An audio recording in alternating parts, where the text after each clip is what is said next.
She had built her father's company into a $4.2 billion empire, and in 37 seconds, on a rain-slicked runway, someone tried to burn it all down. Victoria Hawthorne stood at the hangar window watching smoke curl from the port engine of her $80 million jet, while her phone lit up with board member names she didn't want to answer. The most important deal of her career was supposed to close in 6 hours.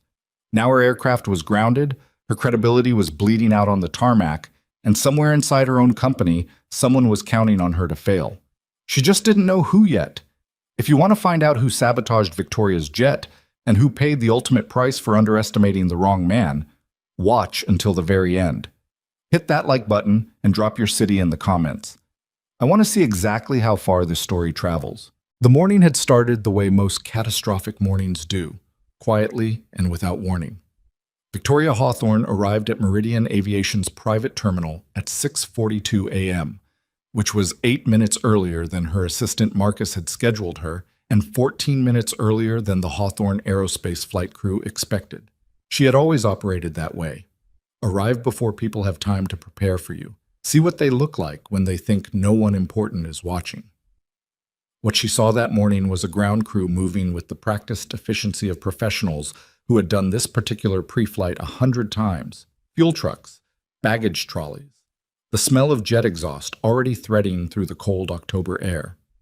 Her jet, a Gulfstream G700, registered to Hawthorne Aerospace and named Meridian 1 by the company's previous board before Victoria quietly retired that name, sat at the head of the apron with its door open and its running lights cycling through their normal pre-departure sequence.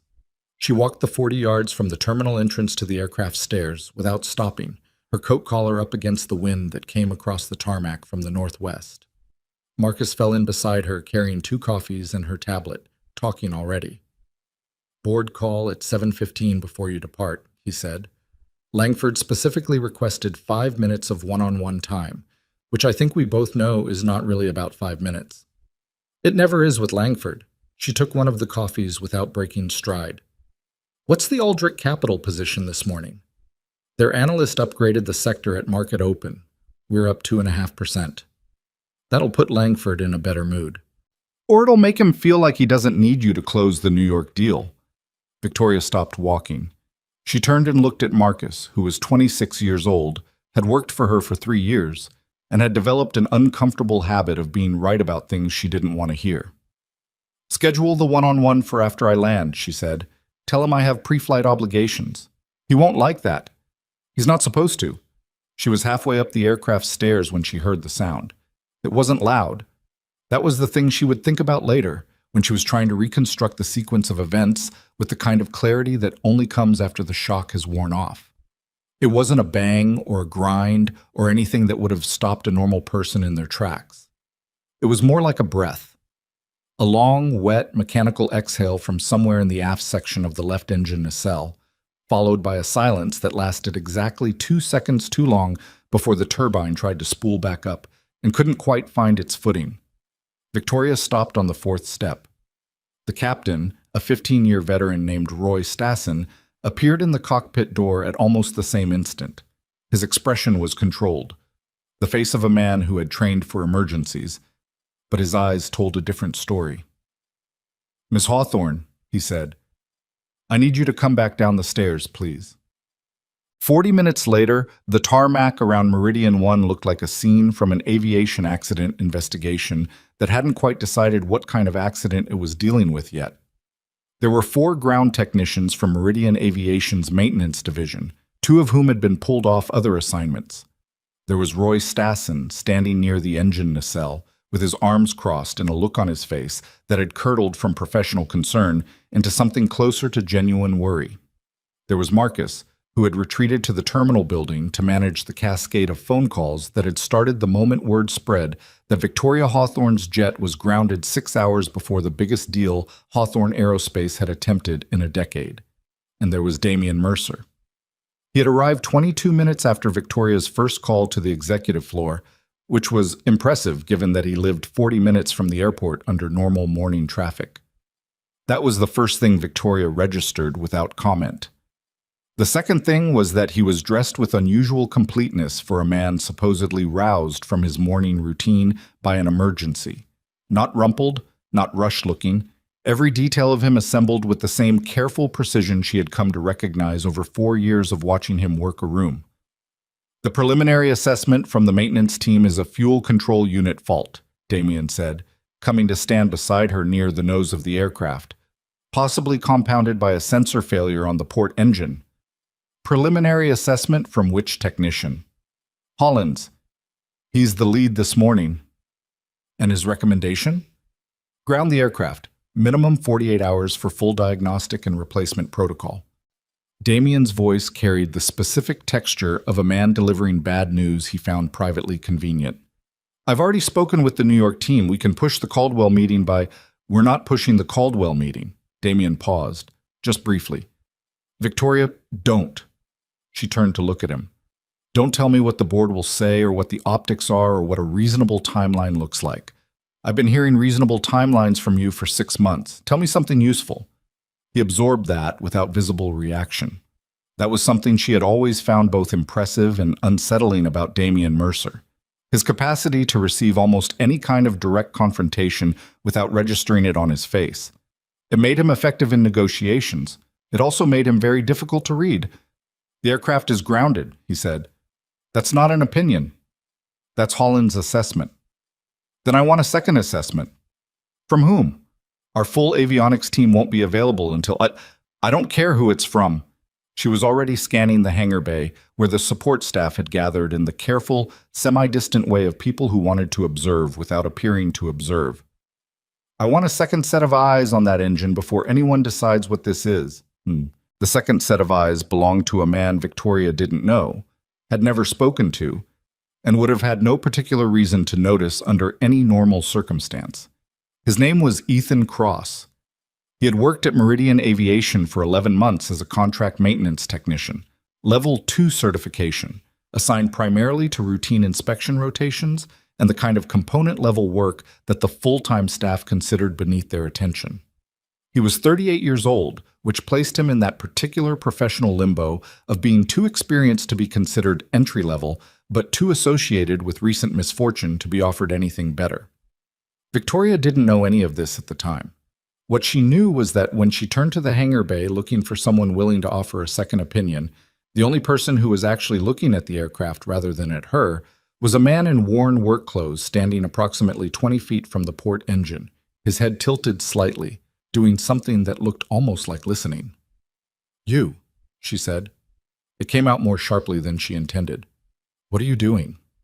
Ethan Cross looked at her. His expression wasn't startled. He had clearly been aware of her presence, aware of all of them. Standing here, he said. I can see that. Why?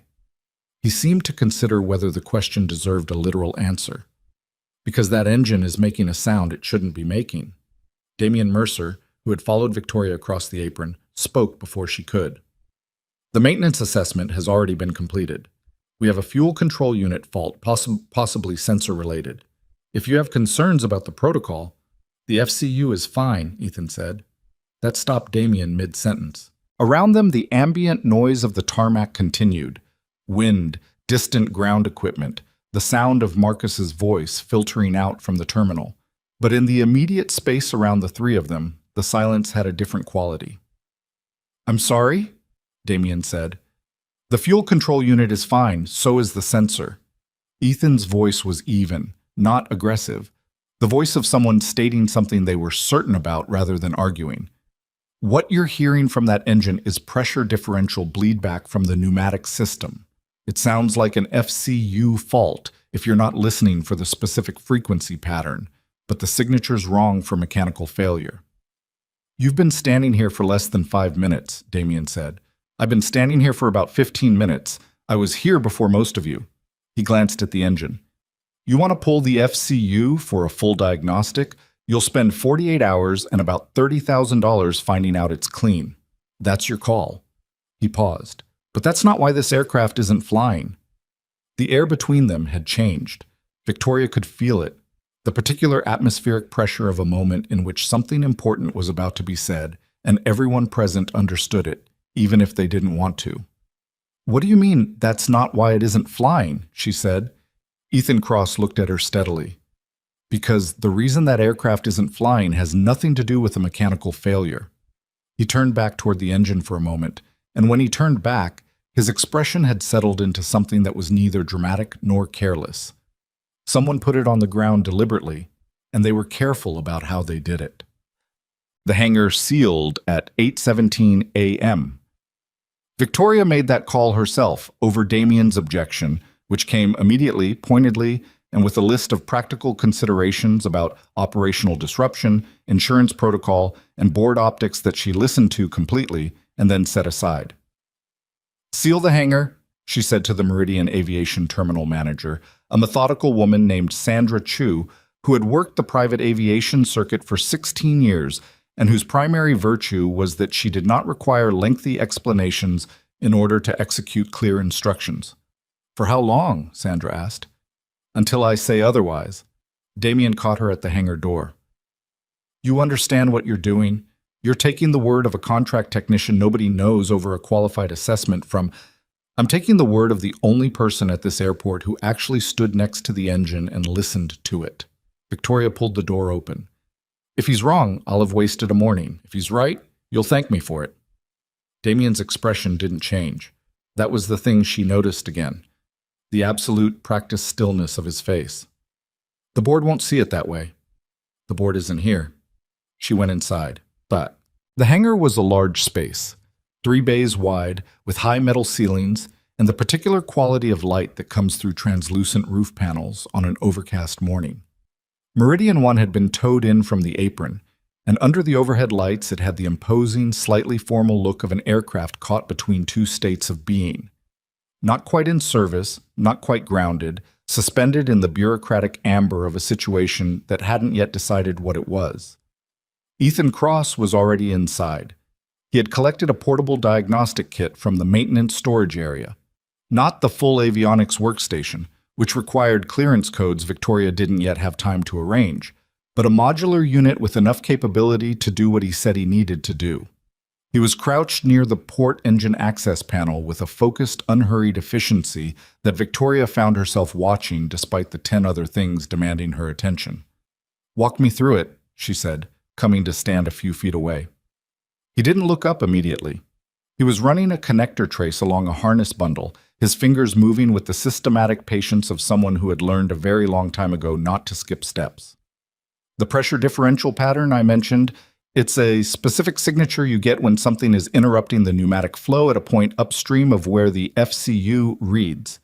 If you didn't know what to listen for, the FCU looks like the culprit because it's downstream of the actual problem, and it's the first thing that throws a fault code. So the fault code is real. The fault code is real. The cause of the fault code is what's wrong." He moved the connector trace to the next section. Whoever did this knew enough about the fault logic to create a symptom that pointed away from what they actually touched. How long ago? Hard to say exactly without pulling the data logs. But the pneumatic line shows stress patterns consistent with manipulation, not wear. Wear is gradual.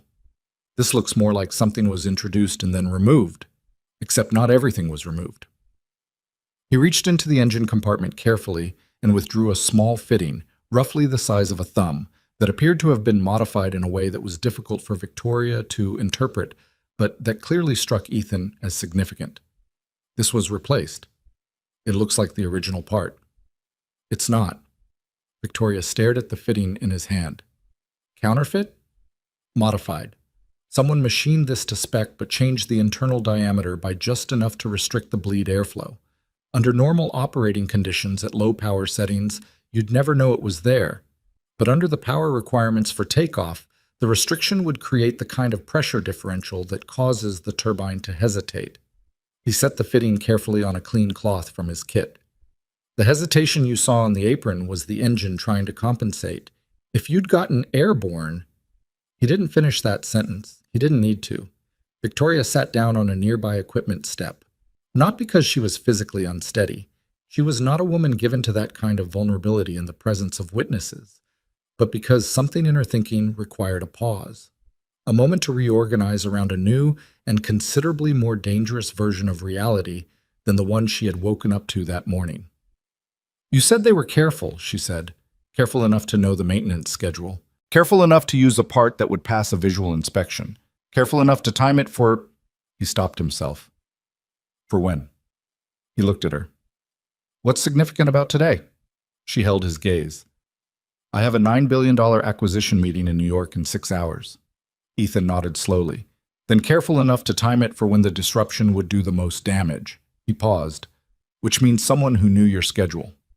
Marcus had managed to hold off the board calls for exactly 47 minutes before the dam broke. By 9 a.m., Victoria's phone had logged missed calls from 3 board members, 2 of whom she would normally have called back immediately. The third, Raymond Langford, who had been on the Hawthorne Aerospace Board since before Victoria's father died, and who had the particular authority of a man who had survived multiple leadership transitions. She would call back first. He would know things. He always did. But not yet. She found a quiet corner of the hangar office, a glass-walled room that smelled like old coffee and printer toner, and called her chief engineer instead. Patricia Osei had been with Hawthorne Aerospace for 9 years, had an engineering background that spanned both commercial and military aviation, and was the person Victoria trusted most with technical questions that had professional consequences. She answered on the second ring. "I heard the aircraft is grounded," Patricia said without preamble. "Are you all right?" "I'm fine. I need you to come to the airport." A brief pause. "Is it bad?" "It's deliberate." Victoria kept her voice even. "I have a contract technician who found a modified component in the port engine. He's credible. I need you here to confirm what he's telling me before I decide what to do with it." Another pause, longer this time.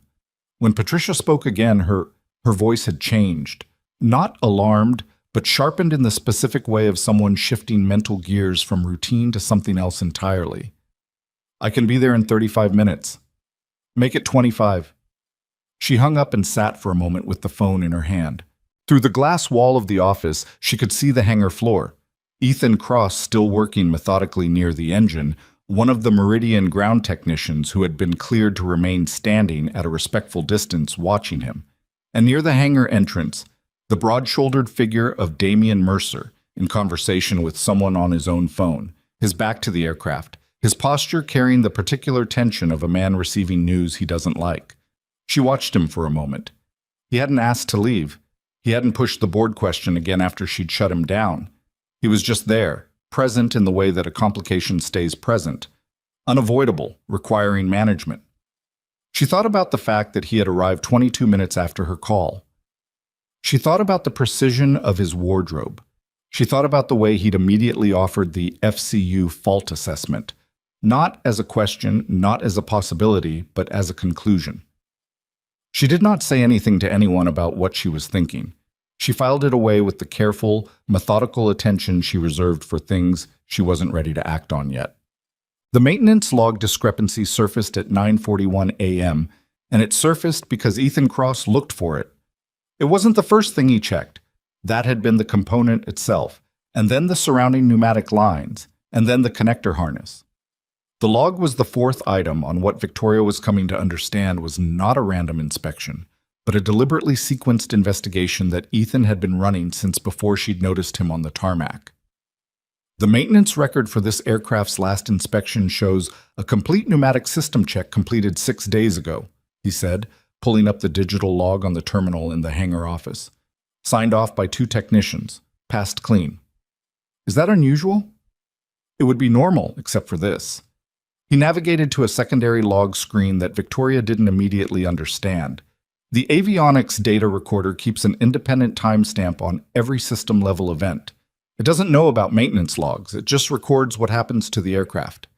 He pointed to a timestamp cluster from 4 days ago, 2 days after the maintenance inspection. There's a 17-minute gap here where the pneumatic system shows 0 activity, not low activity. 0. The system was fully depressurized. What causes that? Either a complete systems shutdown in a controlled maintenance environment, which would have its own log entry, which there isn't, Or someone manually depressurized the pneumatic system to access and modify the bleed line without triggering the fault logging protocols. He looked at her. Somebody knew the logging architecture well enough to depressurize the system before making the modification. The recorder caught the gap, but not what happened during it. The room was very quiet. Outside the glass wall, Patricia Osei had arrived. Victoria hadn't noticed her come through the hangar entrance, but she was there now, her technical bag over one shoulder, already looking at the aircraft with the assessing expression of an engineer confronting a problem she hasn't fully understood yet. They erased the direct evidence, Victoria said. They tried to. You can't erase a gap in the data record. You can only hope nobody looks for it. He closed the log screen. Someone looked for it. Victoria stood. I need you to document all of this. Everything you found, every component, every timestamp, every discrepancy. I started doing that when I walked in this morning, he said. She looked at him, actually looked at him, in the specific way she looked at people when she was recalibrating her assessment of them. He was not a particularly remarkable-looking man. Medium height, the kind of physical competence that comes from years of working with your hands rather than from any deliberate attention to it, with a quality around the eyes of someone who had learned to be careful about what he let show on his face. He looked tired in a way that wasn't about last night's sleep. Why did you stay? She asked. This morning, before I noticed you. You could have walked away from it. Ethan Cross picked up the modified fitting from its cloth and turned it over in his hands once, studying it. Because I could hear it, he said. And once you can hear something that wrong, you don't get to unhear it. Patricia Osei spent 40 minutes with the aircraft and came out of the inspection looking the way she looked when test results came back with numbers that didn't fit the model. Not frightened, but recalibrated. Fundamentally, quietly unsettled. He's right, she said to Victoria, without preamble. The component is modified. The bleed line shows stress patterns consistent with deliberate manipulation rather than wear fatigue, and the log gap is real. I cross-referenced it with the avionics black box summary, and there's no maintenance authorization record that accounts for a pneumatic shutdown at that timestamp. So we have sabotage. Patricia looked at her steadily. You have evidence consistent with sabotage. A formal determination would require an aviation safety investigation and probably Patricia. Yes, a beat. We have sabotage. Victoria sat with that for a moment. Outside the hangar office window, Damien was still on his phone, and the ground crew had been reduced to 2 technicians who were doing a credible job of looking busy without doing very much. The hangar had the particular atmosphere of a space waiting for a decision. What I'm about to ask you is going to create problems, Victoria said. More than we already have. Different ones. She paused. I need you to determine whether there's anything else on this aircraft. Any other modifications? Any other components that shouldn't be there? Patricia was quiet for a moment. Full sweep? Full sweep. That's 8 hours minimum, more likely 12. I know. I know what the board will do. Victoria stood, picked up her phone. Do it anyway. And I need you to work with Cross on this. He knows where to look, Patricia glanced through the glass at Ethan, who had moved to the starboard engine access and was beginning a systematic inspection of the second nacelle. Is he certified for this level of investigation? He found what 4 Meridian technicians and a fuel control diagnostic missed. Right now, that's the certification I care about. Patricia nodded, a small, precise acknowledgement, and headed back toward the aircraft. Victoria called Raymond Langford. What? He answered on the first ring, which told her he'd been waiting. Victoria, I've been trying to reach you for 2 hours. I know. I apologize. There's a situation that required my direct attention. The aircraft grounding. Yes, Mercer briefed me. A pause heavy with Raymond Langford's particular brand of senior board member patience, which was actually a very thin layer of patience laid over a bedrock of institutional authority. He's recommending we postpone the Caldwell meeting. Damien doesn't make that recommendation. I do. He also mentioned concerns about your decision to seal the hangar against maintenance protocol.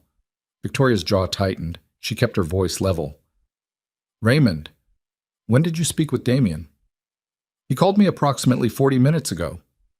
40 minutes ago, she had been in the hangar office with Ethan Cross going through the maintenance logs. Damien had been on the hangar floor. He had called the board's most influential member while standing 15 feet from her, without mentioning it. I need you to hear something, she said, directly from me, before you hear any further version of it from anyone else. The aircraft grounding is not a mechanical failure. I have 2 qualified engineers who have confirmed physical evidence of deliberate tampering. The Caldwell meeting is not being postponed, and the investigation happening in this hangar right now is not optional. Silence. The kind of silence that had weight. That's a significant claim, Raymond said carefully. It has significant evidence behind it. I'll send you a preliminary report within the hour. Victoria. His voice had dropped, changed register slightly, from institutional authority to something more personal, if Raymond Langford was capable of personal. You understand what this looks like if you're wrong. I understand what it looks like if I'm right and I did nothing. Another silence, shorter. Send me the report. She hung up. At 11:23 a.m., Ethan Cross found the second device. He found it not in the engine where the modified fitting had been placed, but in the avionics bay beneath the aircraft's forward fuselage, a space accessed through a small maintenance hatch that required specific clearance codes and a knowledge of the aircraft's technical layout that went well beyond what a casual observer would possess. He called Victoria over without announcing what he'd found. He waited until she was crouched beside him at the open hatch before he pointed to it. It was small, significantly smaller than anything its purpose would suggest.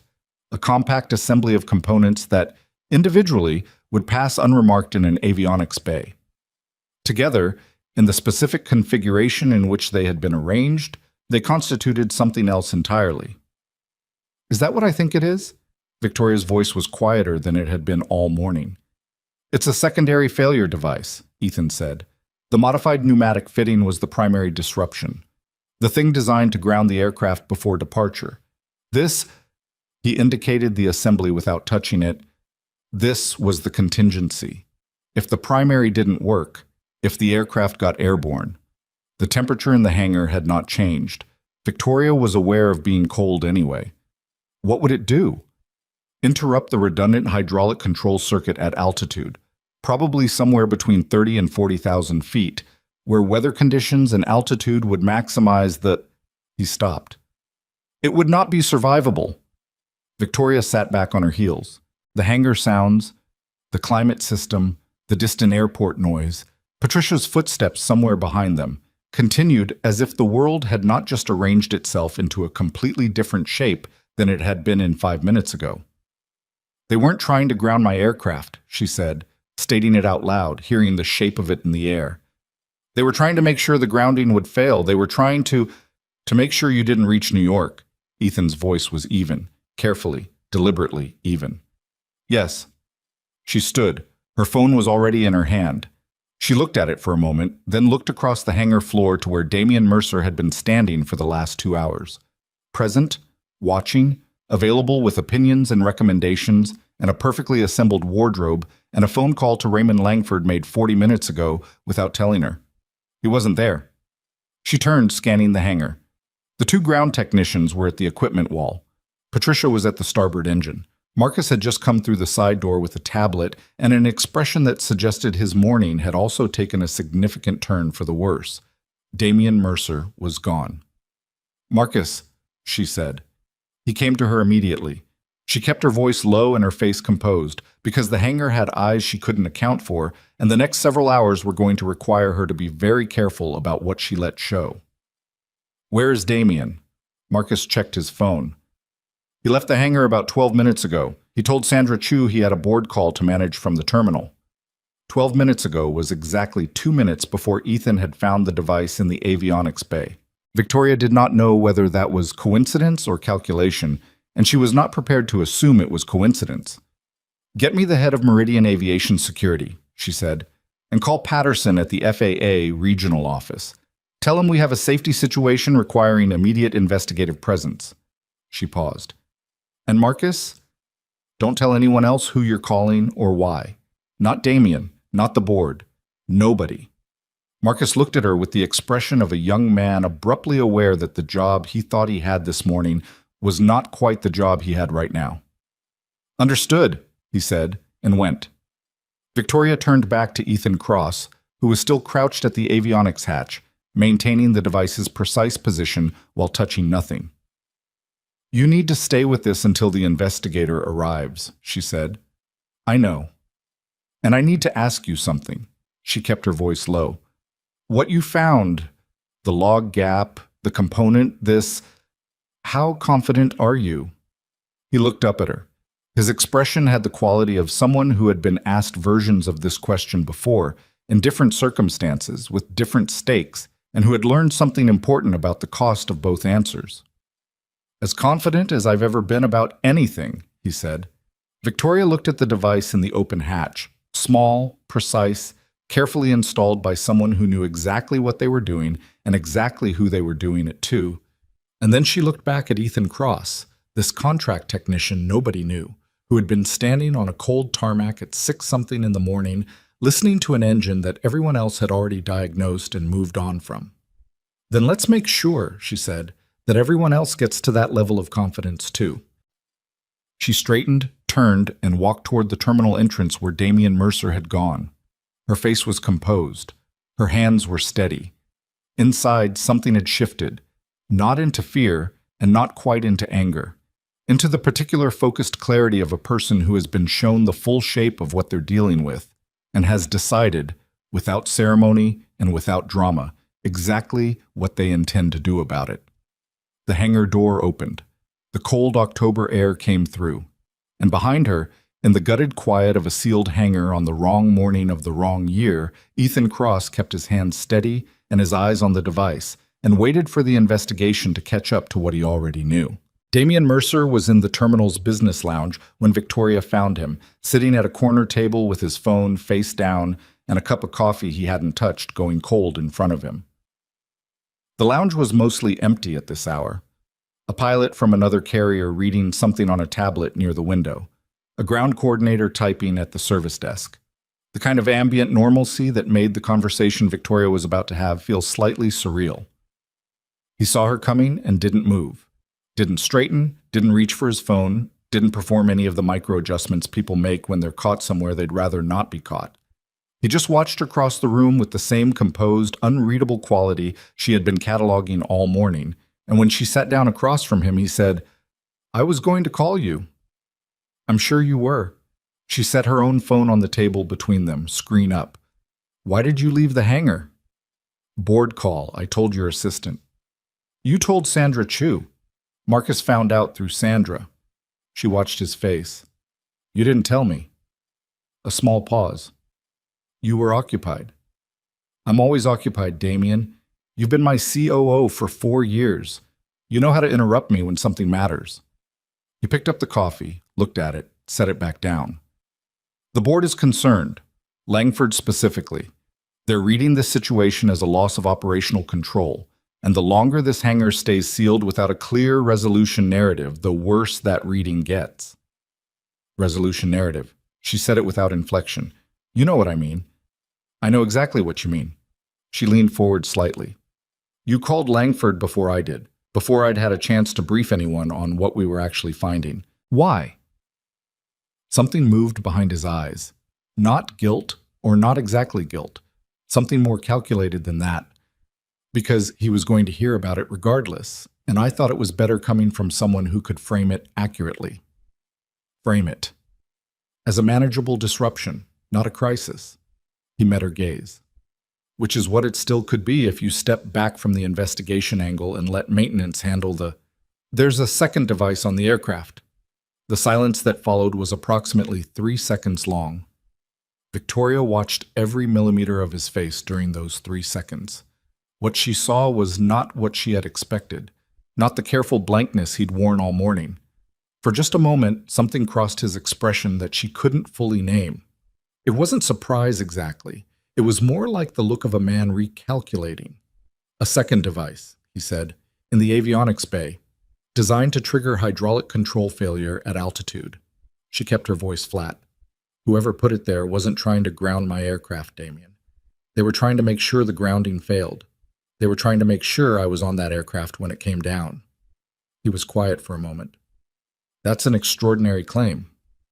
I have 2 engineers and a documented component trail supporting it. Cross.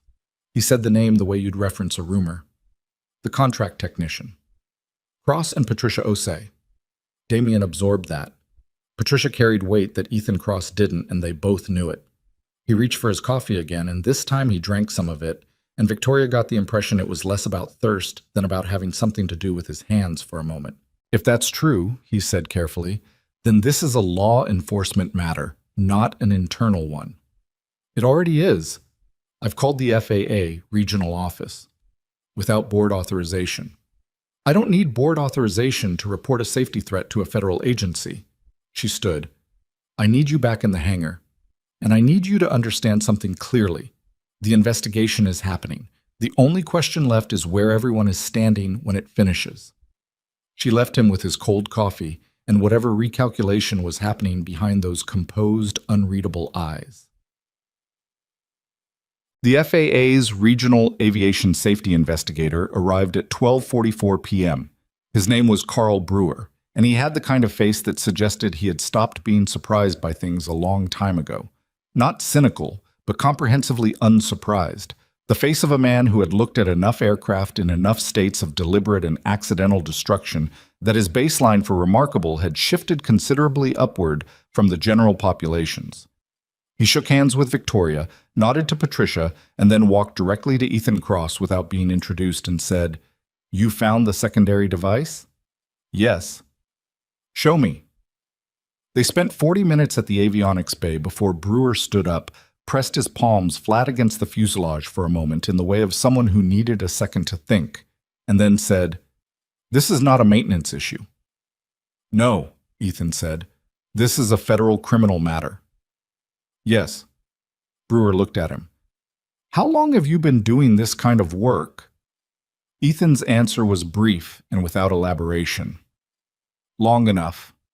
Something in that exchange, the brevity of it, the absence of credential citing or resume offering that most people would have instinctively reached for, made Brewer look at him a moment longer than he might otherwise have. Then he turned to Victoria.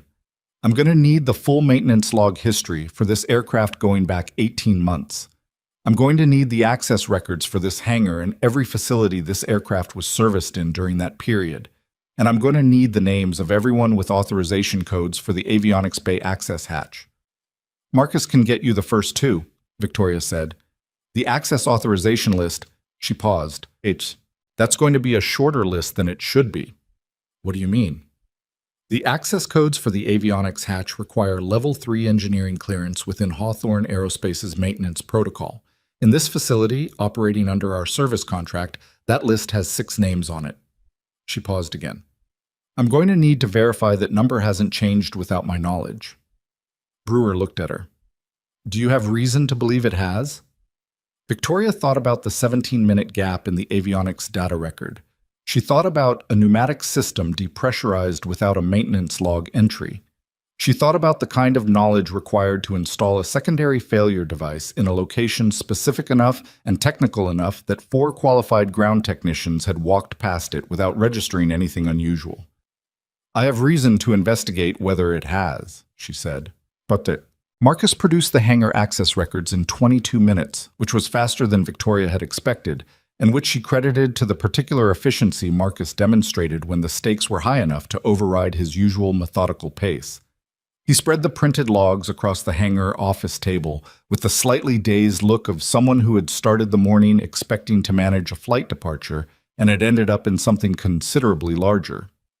The record showed 47 individual access events for the Meridian Aviation private terminal over the preceding 10 days.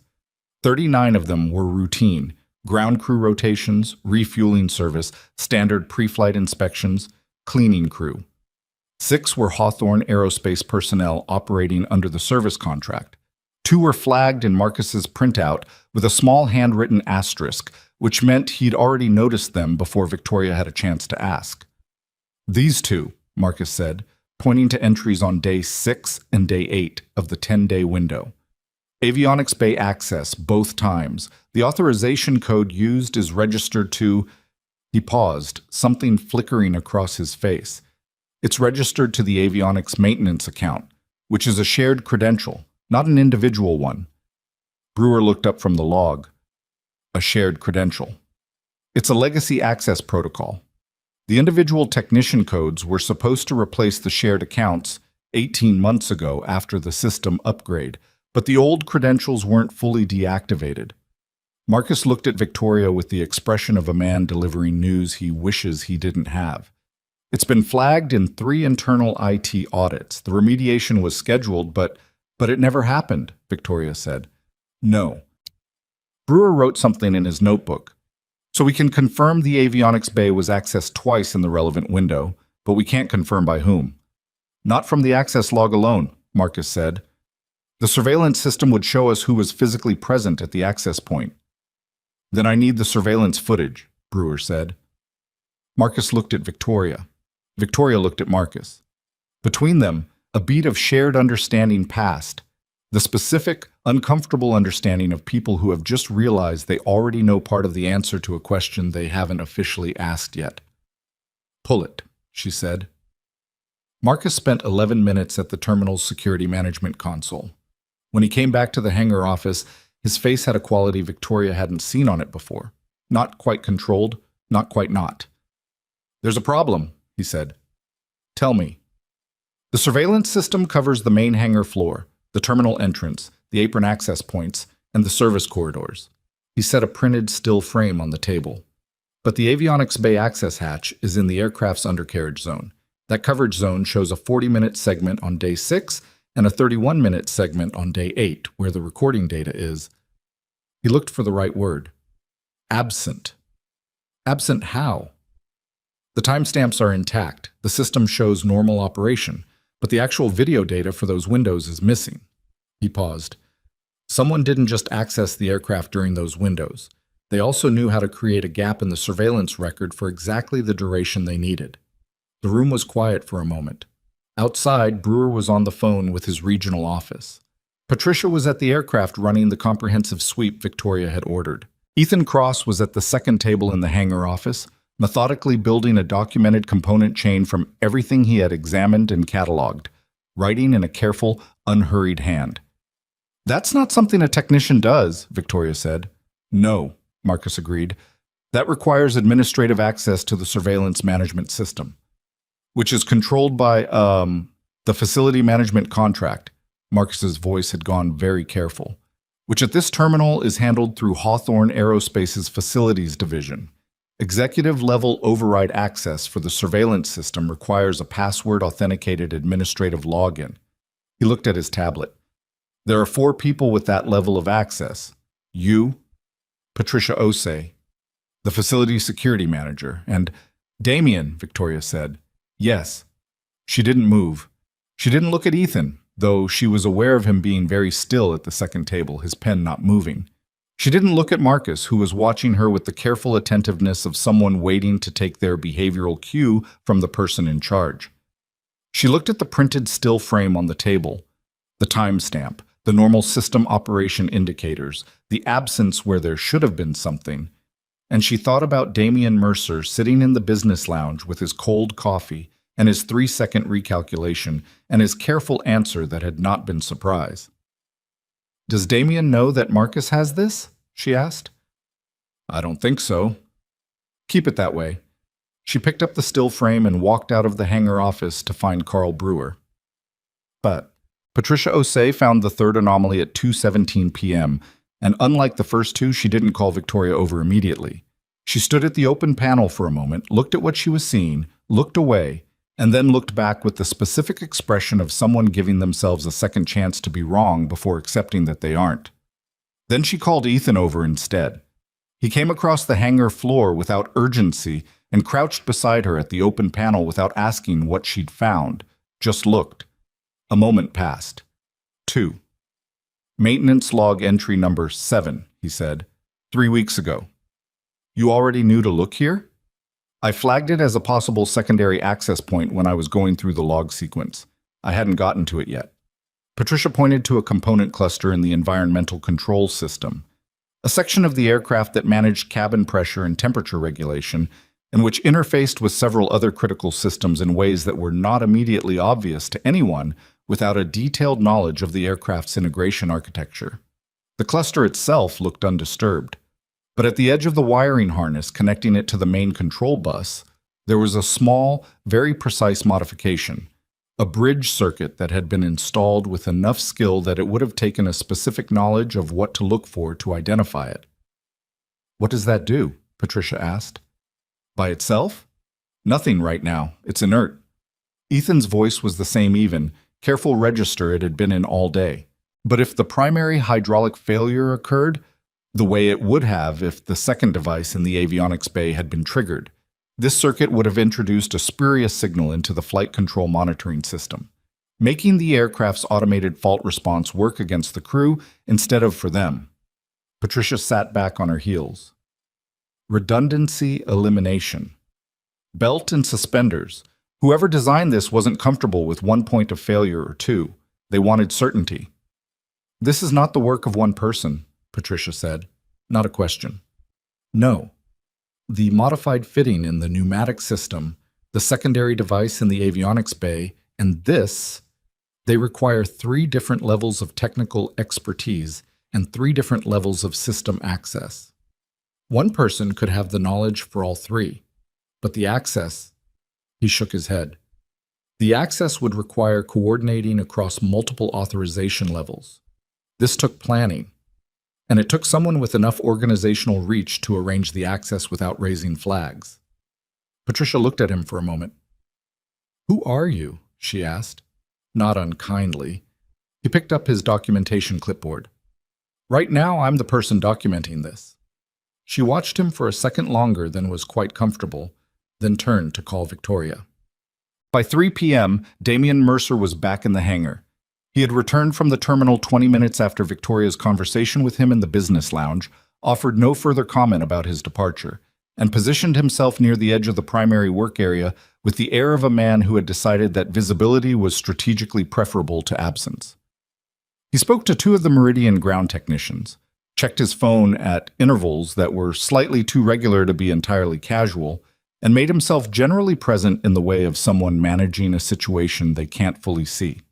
Victoria had been watching him while continuing to work, the dual-track attention she had developed over years of operating in rooms where multiple things were happening simultaneously, and not all of them were declared. She was on her 3rd call with Raymond Langford, and this call was different from the previous 2. "The FAA investigator has confirmed the presence of 2 deliberate modifications to the aircraft," she said. "A 3rd has been identified in the last hour. This is not in dispute. Brewer's preliminary finding is already on record. The board is aware." Langford's voice had lost some of its institutional distance, which she found more unsettling than reassuring. "Victoria, there are some concerns being raised about my handling of the investigation, about the timeline, and about certain," a brief pause, "certain questions being raised regarding the investigation's direction." "Raised by whom?" Another pause. "I think it's better to address those concerns directly in a board call. We're scheduling an emergency session for 4 o'clock. Victoria checked the time. 47 minutes. "Who requested the emergency session?" "It was a collective decision." "Raymond, who requested it?" The silence lasted 2 seconds. Damien raised the concern that the investigation may be proceeding on assumptions that... Damien raised the concern. She kept her voice absolutely level. Damien Mercer, whose administrative access credentials are being examined in connection with surveillance record anomalies on the dates in question, raised a board concern about my investigation. A very long silence this time. "I wasn't aware of that." "Now you are." She looked across the hangar floor at Damien, who was looking at his phone. "I'll be on the board call at 4, but I need you to hear something from me first, Raymond, and I need you to take it seriously. The individuals who are most active in pressuring this company to abandon the investigation are the individuals with the most to gain from it being abandoned. I want you to sit with that for the next 47 minutes. She ended the call. Ethan was behind her. She hadn't heard him approach, but he had a way of moving through spaces without announcing himself that she was getting accustomed to. "Board trouble?" he said. "Board management." She turned. "Where are we on the documentation?" "Complete through the third anomaly. I want to do one more pass of the avionics bay before I call the physical inspection finished." "Do it." He started to move away, then stopped. Mercer's been watching the aircraft access log on the facility terminal. She looked up. "How do you know?" "Because I've been watching him." A pause. "He ran the same access log query Marcus ran this morning, twice. He knows we have the timestamps. He knows we have them. He doesn't know what we've connected them to yet." Victoria looked across the hangar at Damien's profile. The sharp line of his jaw, the precise fit of his coat, the phone held at exactly the right angle for a man checking data rather than messages. 4 years of working alongside someone. 4 years of board presentations and travel and operational decisions and the particular intimacy of shared professional crisis. She had trusted his judgment on 11 major strategic calls. She had defended him to Langford twice when the board's patience with his operational style had worn thin. She was aware that she was not yet certain. Circumstantial was still circumstantial. The administrative access was shared credential territory. The board call was 43 minutes away and would require her to present a coherent argument without the luxury of finished certainty. But she thought about the cold coffee he hadn't touched. She thought about the 3 seconds of recalculation that had crossed his face before he'd said a second device in the tone of a question. She thought about the specific timing of his departure from the hangar, 12 minutes before Ethan found what he found. "Keep going," she said to Ethan. Cut it. The board call at 4 p.m. lasted 38 minutes and was the most controlled conversation Victoria had conducted in recent memory, which was saying something because she had spent considerable professional time in rooms where control was the primary currency. There were 9 board members on the call. She presented Brewer's preliminary findings, the documented component chain, the surveillance gap evidence, and the administrative access log cross-reference in the specific sequence she had organized during the preceding hour. Not to tell a story exactly, but to construct a logical architecture that made the conclusion difficult to arrive at through any path other than the one she had laid out. She did not name Damien directly. She presented the evidence and let its geometry speak. When she finished, there were 12 seconds of silence on the call, which was notable for a board that usually filled silence immediately with opinions. Then Langford said, "Damien, do you want to respond to anything in this presentation?" Victoria had not known Langford would do that. She had been prepared for pushback, for procedural deflection, for the board's standard defensive crouch when faced with something larger and more uncomfortable than they had anticipated walking in. She had not been prepared for Raymond Langford to hand Damien Mercer the rope and see what he did with it. Damien's response when it came was measured and technical and contained not a single word she could directly challenge. He questioned the investigative methodology. He raised the question of whether the administrative access log evidence was conclusive or circumstantial. He referenced the timeline pressure of the Caldwell meeting and the reputational cost of what he called pursuing an unverified conspiracy narrative at the expense of operational stability. He was good. He had always been good. The argument was constructed with the same precision as everything he built. No obvious gaps, no loose ends visible from the surface. But Victoria was watching him on the call's video panel, and she saw what she had been looking for since the business lounge. He was managing the conversation, not responding to it, managing it, choosing each word with the specific care of someone navigating around something rather than toward it. When he finished, she said, "Raymond, I'm going to recommend the board take no action on the Caldwell meeting timeline until FAA has completed their preliminary report. That should be within 72 hours. I'm also requesting formal authorization to proceed with the internal investigation under Patricia Osei's technical lead, with full cooperation from all company personnel." A beat. "Seconded," said one of the board members, a woman named Constance Haverford, who rarely spoke first and whose endorsement, when it came, carried disproportionate weight. The vote was 6-3. The investigation continued. When the call ended, Victoria sat for a moment in the hangar office, looking at the blank screen. Marcus was at the door. Through the glass wall, she could see the hangar floor. Ethan at the aircraft, Patricia talking with Brewer, the organized documentation of a case being built one careful layer at a time. Damien voted against, Marcus said quietly. I know. He looked. Marcus paused, searching for the word. He looked like someone who already knew the vote count before it happened and was doing math. Victoria stood. What kind of math? The kind where you're deciding what your next move is, not whether you lost. She looked at Marcus for a moment. 26 years old, 3 years with the company, a man who had developed the uncomfortable habit of being right about things she didn't want to hear. Then, we need to move faster than his next move, she said. At 5:42 p.m., 17 hours after Victoria had first walked across a cold tarmac toward her aircraft, Ethan Cross sat down on an equipment crate near the port engine and looked at the documentation spread across the work table beside him. It covered everything: the modified fitting, the secondary device, the bridge circuit in the environmental control system, the maintenance log discrepancies, the surveillance gaps, the administrative access timestamps. Photographed, cataloged, cross-referenced. Carl Brewer had reviewed all of it and had used the word comprehensive twice, which Ethan had the sense was not a word Brewer used carelessly. Patricia came and sat on a crate across from him. She'd been on her feet for most of the last 7 hours, and she moved with the specific weariness of someone who had been operating on precision attention for too long. How are you holding up? She asked. Fine. That wasn't really a fine kind of day. He looked at the documentation. No. She was quiet for a moment. Outside the hangar, the October evening had arrived. The light through the translucent roof panels had gone from overcast gray to the particular dim gold of late afternoon moving toward dark. The airport noise had shifted registers, the rhythm of the day's operations settling toward the quieter frequencies of evening. Can I ask you something? Patricia said. You can ask. The way you work, the way you found things today, the sequence of it, the way you knew where to look before the evidence pointed there. She paused, choosing her words with the care of a technical person who was venturing into territory that was less technical. That kind of knowledge doesn't come from 11 months of contract work.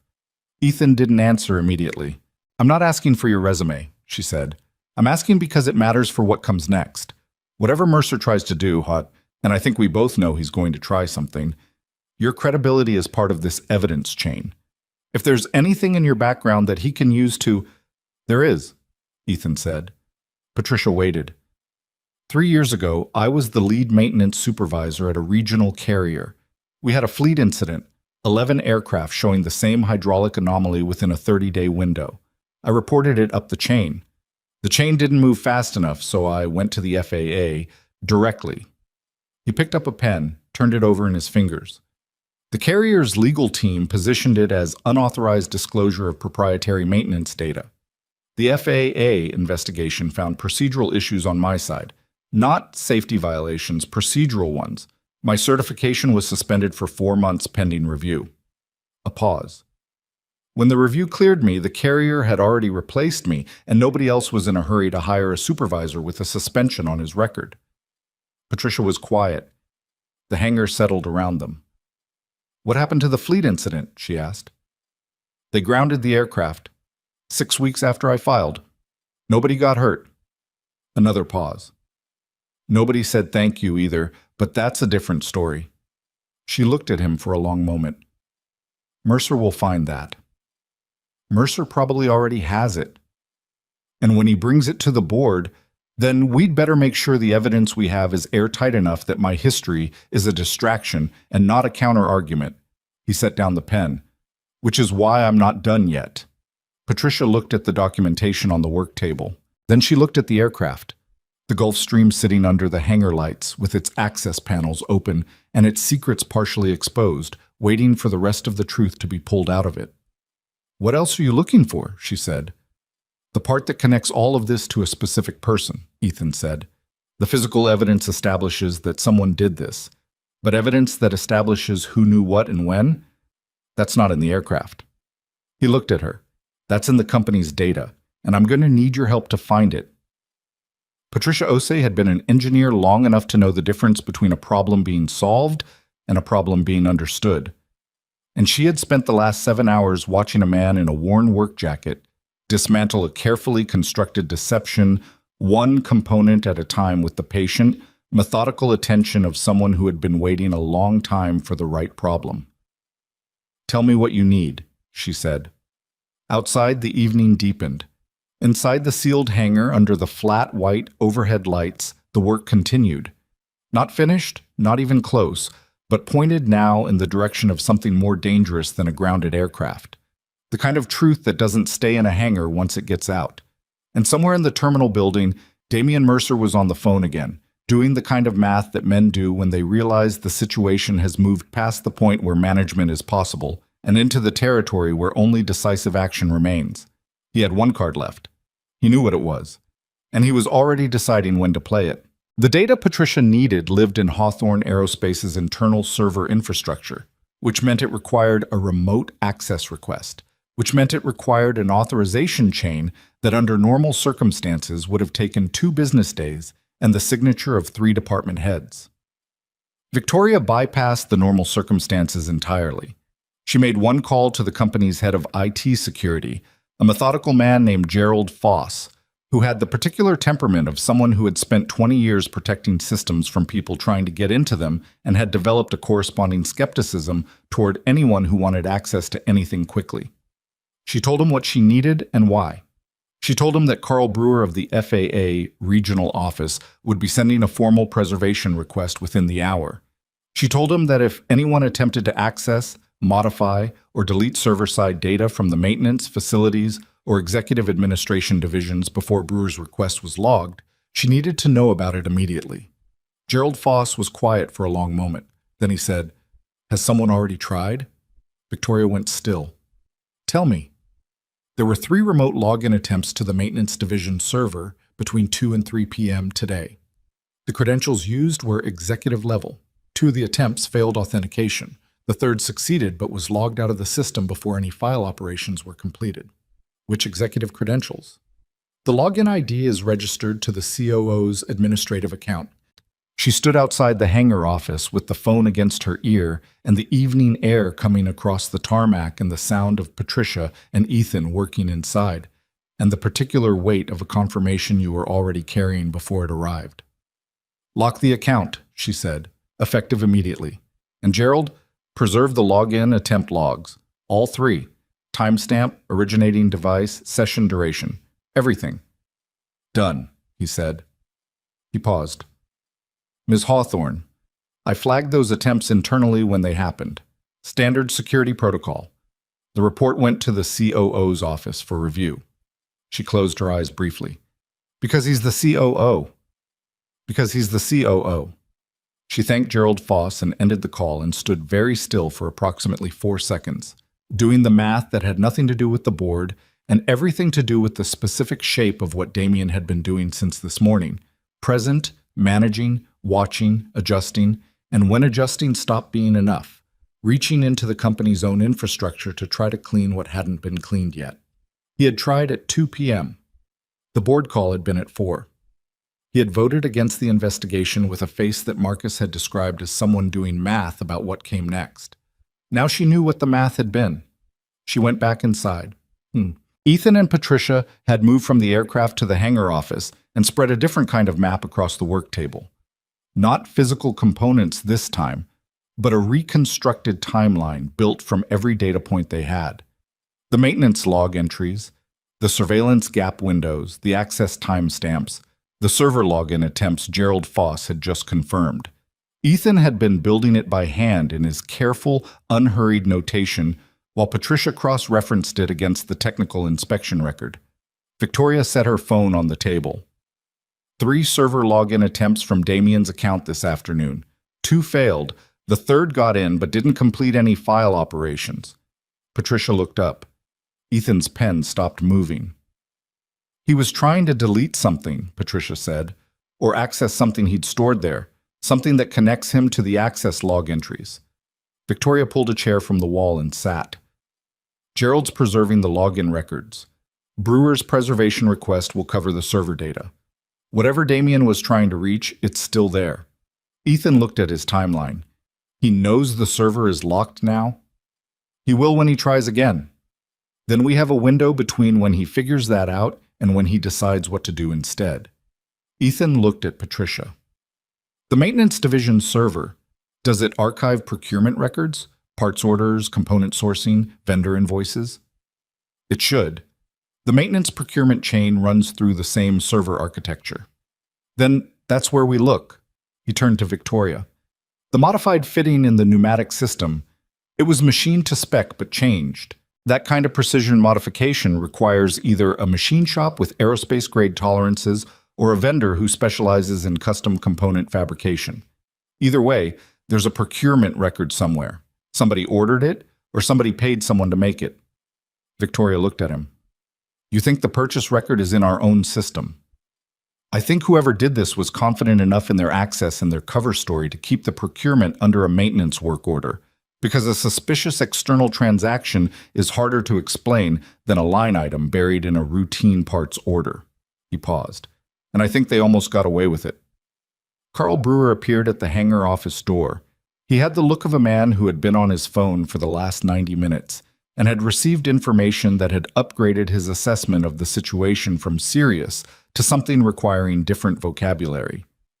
I need to talk to all three of you, he said. Brewer had sent photographs of the secondary device to the FAA's Technical Operations Center in the course of the afternoon, routed through his regional supervisor with a priority classification that had moved faster than he'd expected. The response had come back 40 minutes ago, and he had been deciding how to present it since. The secondary device in the avionics bay, he said, sitting across from them in the hangar office with his notebook open. Our technical team identified the component assembly. It's not improvised. The core triggering mechanism is a modified version of a commercial aviation maintenance test unit, specifically a hydraulic system pressure simulator used for ground diagnostics. Someone converted a diagnostic tool into a failure device, Patricia said, with a high degree of technical competence. The modification requires knowledge of the hydraulic control architecture specific to this aircraft type, and the triggering threshold was calibrated to activate within a flight envelope that would have made recovery. He looked at Victoria with the directness of a man who had decided that softening the language served no one. Unlikely. How many people would have the knowledge to build this? Ethan asked. The technical competence alone? Possibly a few dozen nationally within the commercial aviation maintenance sector. The combination of technical competence plus access to this specific aircraft, plus the organizational cover to install it, without raising flags. That narrows it considerably. To someone inside Hawthorne Aerospace, Victoria said. To someone with a sustained operational relationship with Hawthorne Aerospace's aviation assets. Not necessarily an employee, but someone with repeated authorized access over an extended period. Brewer paused. The bridge circuit in the environmental control system. That's a separate skill set from the hydraulic device. Whoever designed this overall scheme either has expertise across multiple aircraft systems, which is unusual, or they had help. The word help sat in the room for a moment. How many people are we talking about? Victoria asked. At minimum, 2, possibly 3. One with deep hydraulic and pneumatic systems knowledge, one with avionics and environmental control expertise, and whoever managed the access, the authorization codes, the surveillance gaps, the maintenance log manipulation. Brewer closed his notebook. This wasn't one person acting alone. This was coordinated. Victoria thought about Damien Mercer and the specific organizational reach required to coordinate across multiple authorization levels. She thought about Gerald Foss's report of 3 server login attempts. She thought about the 6 names on the Avionics Bay Access Authorization list and the shared credential that made individual attribution difficult. I need to give you a name, she said to Brewer. He opened his notebook again. Basit. The name produced a visible but controlled reaction from Carl Brewer, which told her that it wasn't entirely unexpected, that the shape of the evidence had been pointing somewhere specific, and her confirmation had simply made it official in a way that changed what he was authorized to do next. He made 2 calls. The first was to his regional supervisor. The second, after a 10-minute conversation she wasn't party to, was to someone he identified only as the Coordination Office, which Victoria took to mean that the investigation had just grown an additional institutional dimension that she would be briefed on when someone decided she needed to be. While Brewer was on his calls, Marcus appeared with a tablet showing an email that had arrived at 5:47 p.m., addressed to all 9 board members, Victoria, and 3 members of the company's senior legal team. The sender was Damian Mercer. The subject line read, "Concerns regarding investigation integrity. Request for emergency board review." Victoria read it standing up, which was the appropriate posture for reading something designed to hit you while you were already moving. It was 5 paragraphs long and constructed with the same precise, unassailable architecture as Damian's board call defense. The first paragraph expressed concern about the investigation's procedural validity given what he called the absence of qualified oversight. The second paragraph raised questions about the chain of evidence given that the primary technical findings had been made by a contract technician operating outside his certification scope. The third paragraph was where the card got played. It was a single sentence, clean, factual, devastating in the way that true things deployed at the right moment are devastating. The board should be aware that Ethan Cross, the contract technician whose findings form the investigative foundation currently being presented to federal regulators, was the subject of a certification suspension by the FAA 3 years ago, following findings of unauthorized disclosure and procedural violations during his tenure at Ashford Regional Air. The fourth paragraph recommended suspending the investigation pending an independent audit. The fifth paragraph expressed his ongoing commitment to the company's interests. Victoria read it twice. Then she set the tablet face down on the table and looked at Ethan Cross, who was sitting across from her and had clearly already read it over Marcus's shoulder. His expression hadn't changed. "He found it," Ethan said. "Yes." "How long do we have before the board reacts?" "Langford will call me within 20 minutes. The others will follow his lead." She picked up the tablet again, not to reread the email, but to have something in her hand while she thought. "Is there anything in the certification record that's inaccurate?" "No. The suspension happened. The review cleared me. Both of those things are in the record." "The email only mentions the suspension." "I know." "Selective." "Yes." Ethan was quiet for a moment. Then he said, "The thing about the Ashford incident, the reason I filed with the FAA directly instead of waiting for internal resolution, was that the hydraulic anomaly I'd flagged had been in the internal system for 6 weeks without action. 6 weeks. And during those 6 weeks, the aircraft were still flying." He turned the pen over in his fingers. "When the FAA investigation happened, the procedural violation they cited was the unauthorized disclosure. They didn't cite the 6 weeks. They didn't cite the fact that grounding the fleet cost the carrier a significant amount, and they needed someone to be responsible for that cost. They needed it to be you," Patricia said. "It was easier." He set down the pen. "I'm not telling you that to make you feel something about it. I'm telling you because Mercer knows that story looks bad from the surface, and bad from the surface is all he needs right now." Victoria's phone rang. "Langford," she answered it. "Raymond." "I've received Damian's email." His voice was careful in the specific way of a man who is holding 2 conflicting obligations at arm's length and trying to figure out which one was heavier. "You understand this creates a credibility question that the board has to address."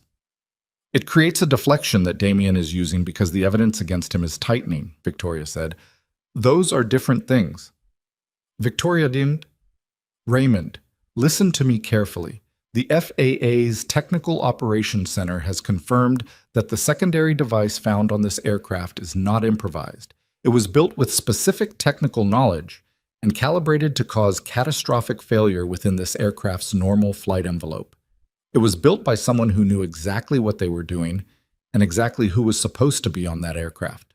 She paused. "The certification suspension in Ethan Cross's record is real. So is the clearance that followed it.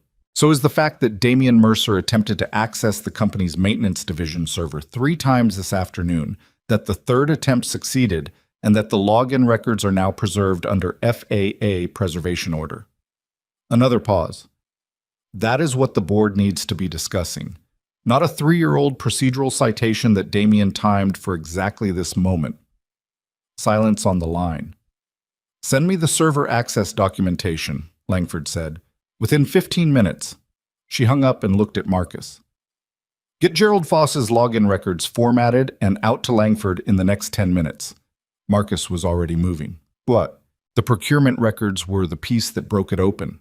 Gerald Foss, working from his end with the access now locked to Damien's account, ran a search of the Maintenance Division procurement database against the component specifications Ethan had documented from the modified fitting. The search took 23 minutes and returned 4 results. 4 purchase orders over the preceding 14 months for custom pneumatic system components sourced through a vendor called Thales Precision Manufacturing, a small batch aerospace parts supplier with a business address in the industrial zone 40 miles from Meridian Aviation's terminal. None of the 4 purchase orders carried Damien Mercer's name. They were filed under a maintenance work order number assigned to routine fleet servicing, signed off by a mid-level procurement coordinator named Andrew Keswick, who, when Victoria looked at the organizational chart, reported directly to the facilities division, which reported to the COO. Keswick, Victoria said. Marcus had the employee record up within 2 minutes. Andrew Keswick, 34. 3 years with Hawthorne Aerospace Facilities and Procurement Coordination. Clean disciplinary record. A performance review from 8 months ago that noted in Damien Mercer's own signature block demonstrates initiative and reliability beyond his position level. He's the inside man for the procurement side, Patricia said. Or he's someone who signed what he was told to sign without knowing what it was for, Ethan said. We don't know yet which one. The vendor, Victoria said. Thales Precision Manufacturing. Who are they? Marcus was already searching. Registered business entity, incorporated 22 months ago. Single-listed director. He looked up from his tablet with the expression of a man delivering the result of a math problem that had only one possible answer. The registered director is a holding company. The holding company's beneficial ownership. He paused. I need a few more minutes on this. Take them. Brewer had come back into the hangar office and was standing near the door, listening. He didn't speak.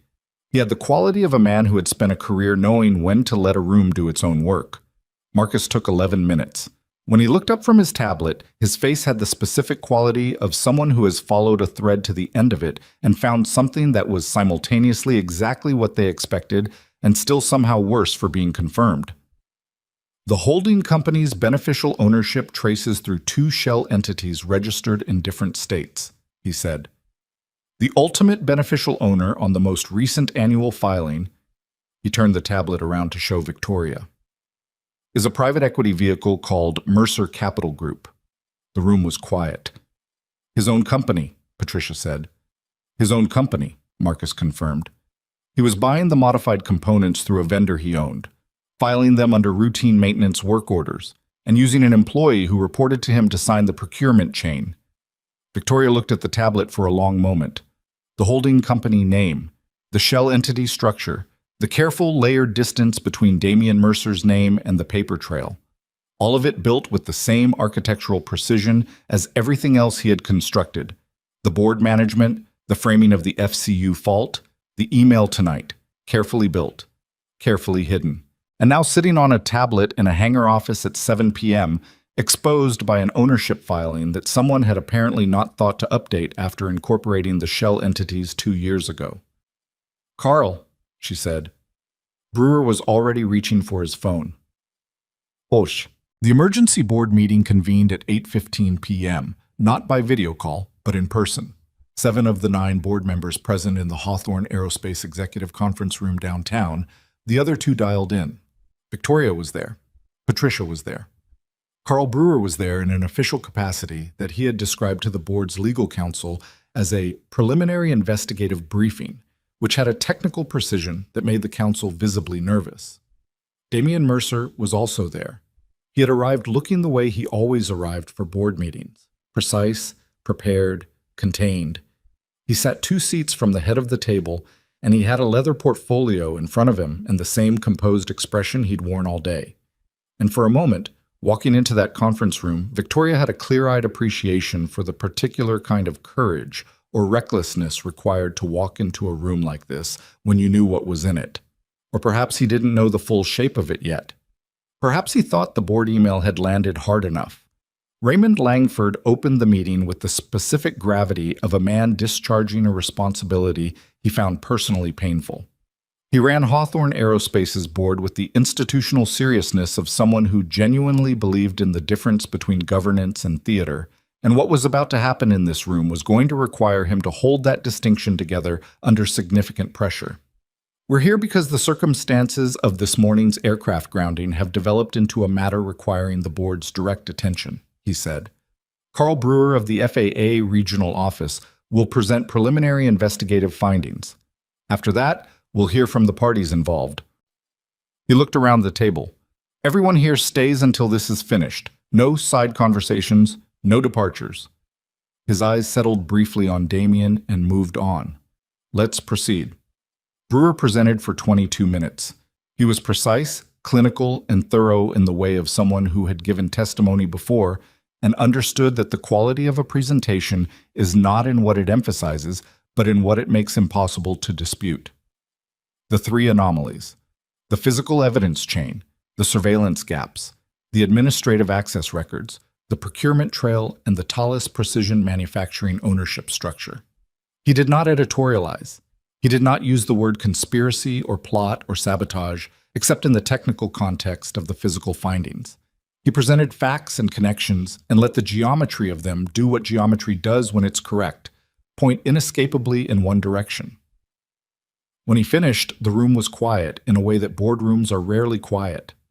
Not the strategic silence of people calculating their positions, but the heavier silence of people absorbing something that has changed the shape of the room they're sitting in. Damien Mercer's expression had not broken. That was the thing Victoria kept coming back to. The absolute control of it. He looked the way a man looks when he has decided that the only remaining option is to hold the surface together as long as possible and hope that something shifts. Langford looked at him. "Damien, do you want to respond?" It was not quite a question. Damien opened his portfolio. He had prepared something. Typed notes, organized, the apparatus of a prepared defense. He looked at it for a moment, and then he looked up at the room, and Victoria watched something happen behind his eyes that she had not seen there all day. Something that was not quite calculation. Something that was closer to the specific moment when a man looks at the wall in front of him and realizes that it is, in fact, a wall. "The Thales Precision ownership structure predates my employment at Hawthorne Aerospace," he said. "The holding company is part of my private investment portfolio. The fact that a vendor used by this company traces to an entity in my portfolio does not establish—" "Did you know Thales was supplying components to Hawthorne maintenance contracts?" Langford asked. A pause. "I was aware of the vendor relationship." "Did you disclose that relationship to the board as a conflict of interest?" Longer pause. "Damien," Langford said, "did you disclose it?" "No." He said it without looking away from Langford. "I intended to when the relationship became material." "And the server access this afternoon?" Constance Haverford's voice from the far end of the table, quiet and precise as a scalpel. 3 attempts to access the maintenance division server from your credentials between 2 and 3 p.m. What were you accessing? "I was reviewing procurement records in my capacity as COO. After the investigation had already flagged the procurement records as relevant evidence. I was not aware of the scope of—" "The FAA preservation request had been filed at 1:43 p.m., Brewer said, without raising his voice. "Your first server access attempt was logged at 2:07 p.m. The room was quiet again, a different quality of quiet this time. Damien closed his portfolio. He set his hands flat on the table in front of him, and Victoria had the impression of a man deciding in real time what version of this moment he was going to inhabit. The fight version, the negotiation version, the version where you admit the minimum required and retain what you can. He chose none of those. "I want to speak with counsel," he said, "before I say anything further." Langford looked at him for a long moment. Then he looked at the board's legal counsel, who gave a small, precise nod. "That's your right," Langford said. His voice had the tone of someone crossing a threshold they knew was permanent. Board is in recess for 30 minutes. He looked around the table. No one leaves the building. Ethan Cross was not in the conference room. He was in the lobby of the Hawthorne Aerospace Executive Building, 22 floors below, sitting on a bench near the security desk with a cup of coffee from the building's cafe that he had bought because he needed something to do with his hands while he waited. Victoria had asked him to come, not to present, Brewer was presenting, but because she had said simply, "I want you there." And he had not known how to refuse that without explaining something he wasn't ready to explain, which was that rooms full of board members and executive authority were a particular kind of difficult for him now, in a way they hadn't been 3 years ago. He sat with his coffee and he waited, and after about 40 minutes the elevator opened and Patricia came out. She crossed the lobby and sat beside him. She didn't say anything immediately, which he had come to recognize as one of her more useful qualities, the engineering-trained patience with silence that most people filled too quickly. "How bad is it up there, Sheet?" he asked. He asked for counsel. Ethan nodded. "Okay. The board has the procurement evidence, the server access logs, and Brewer's full preliminary presentation." She paused. "It's enough, Ethan. For now. For now is how it starts." She looked at him. He also tried to use the Ashford record. "I know. I read the email. How are you with that?" He looked at his coffee. It was the kind of question that required deciding how much of an honest answer you were willing to give to someone you had known for less than a full day, who had nevertheless spent most of that day working alongside you in a way that made longer acquaintance feel beside the point. "I've been carrying that record for 3 years," he said.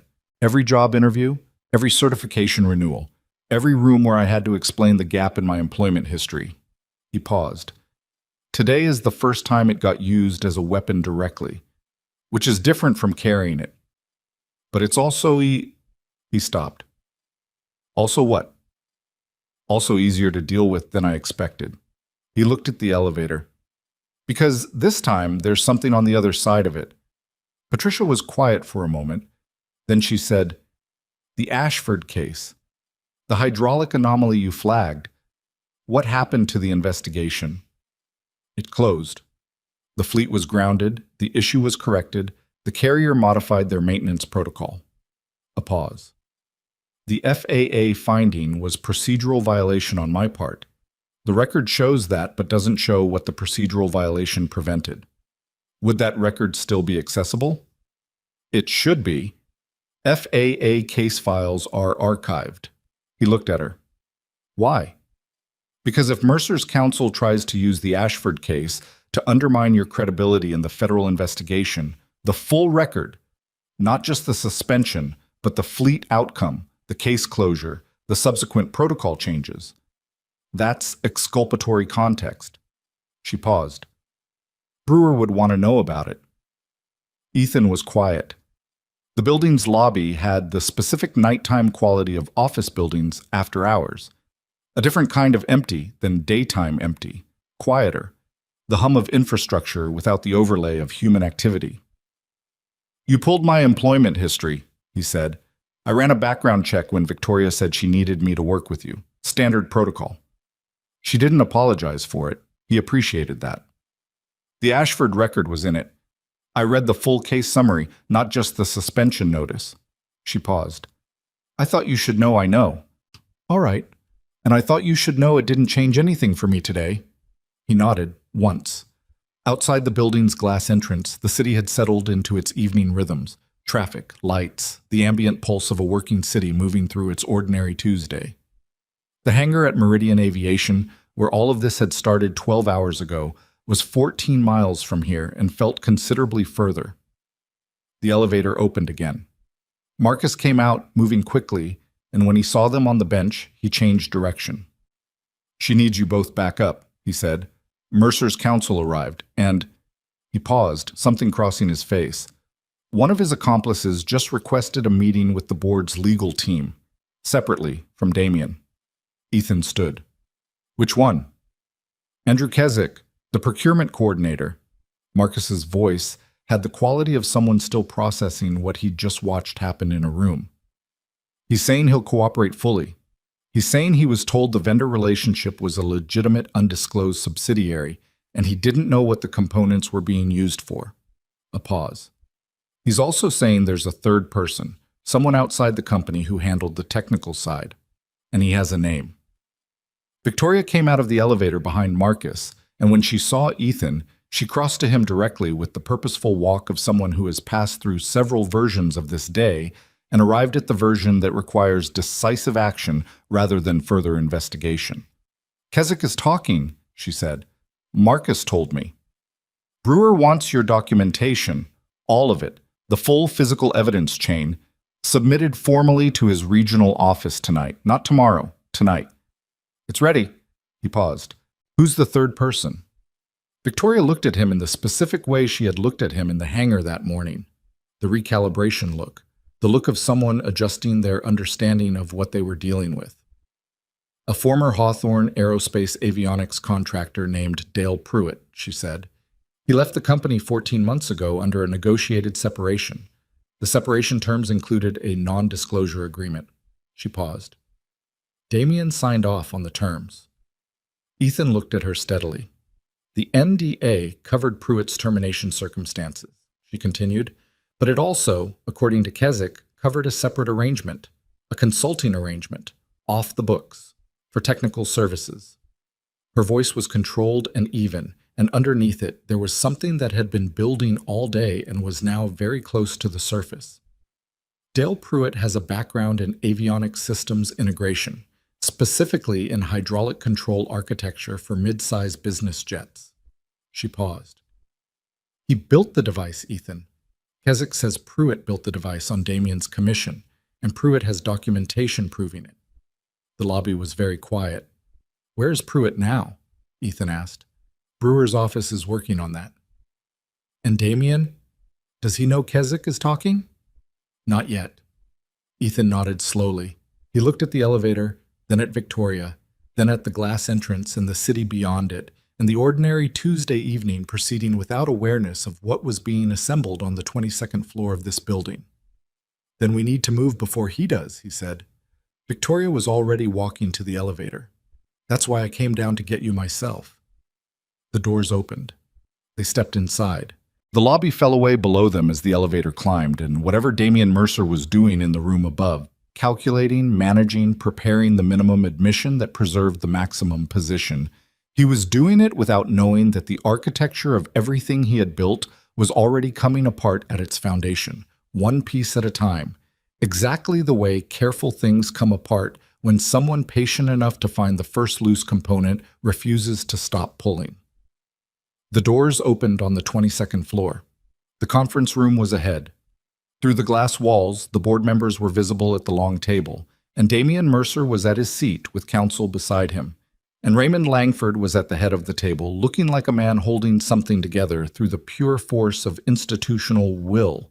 Ethan Cross walked into the room carrying a documentation binder that contained everything, every component, every timestamp, every gap, every thread, organized with the same patient, methodical attention with which he had spent a 12-hour day taking apart a lie that had been built to survive inspection.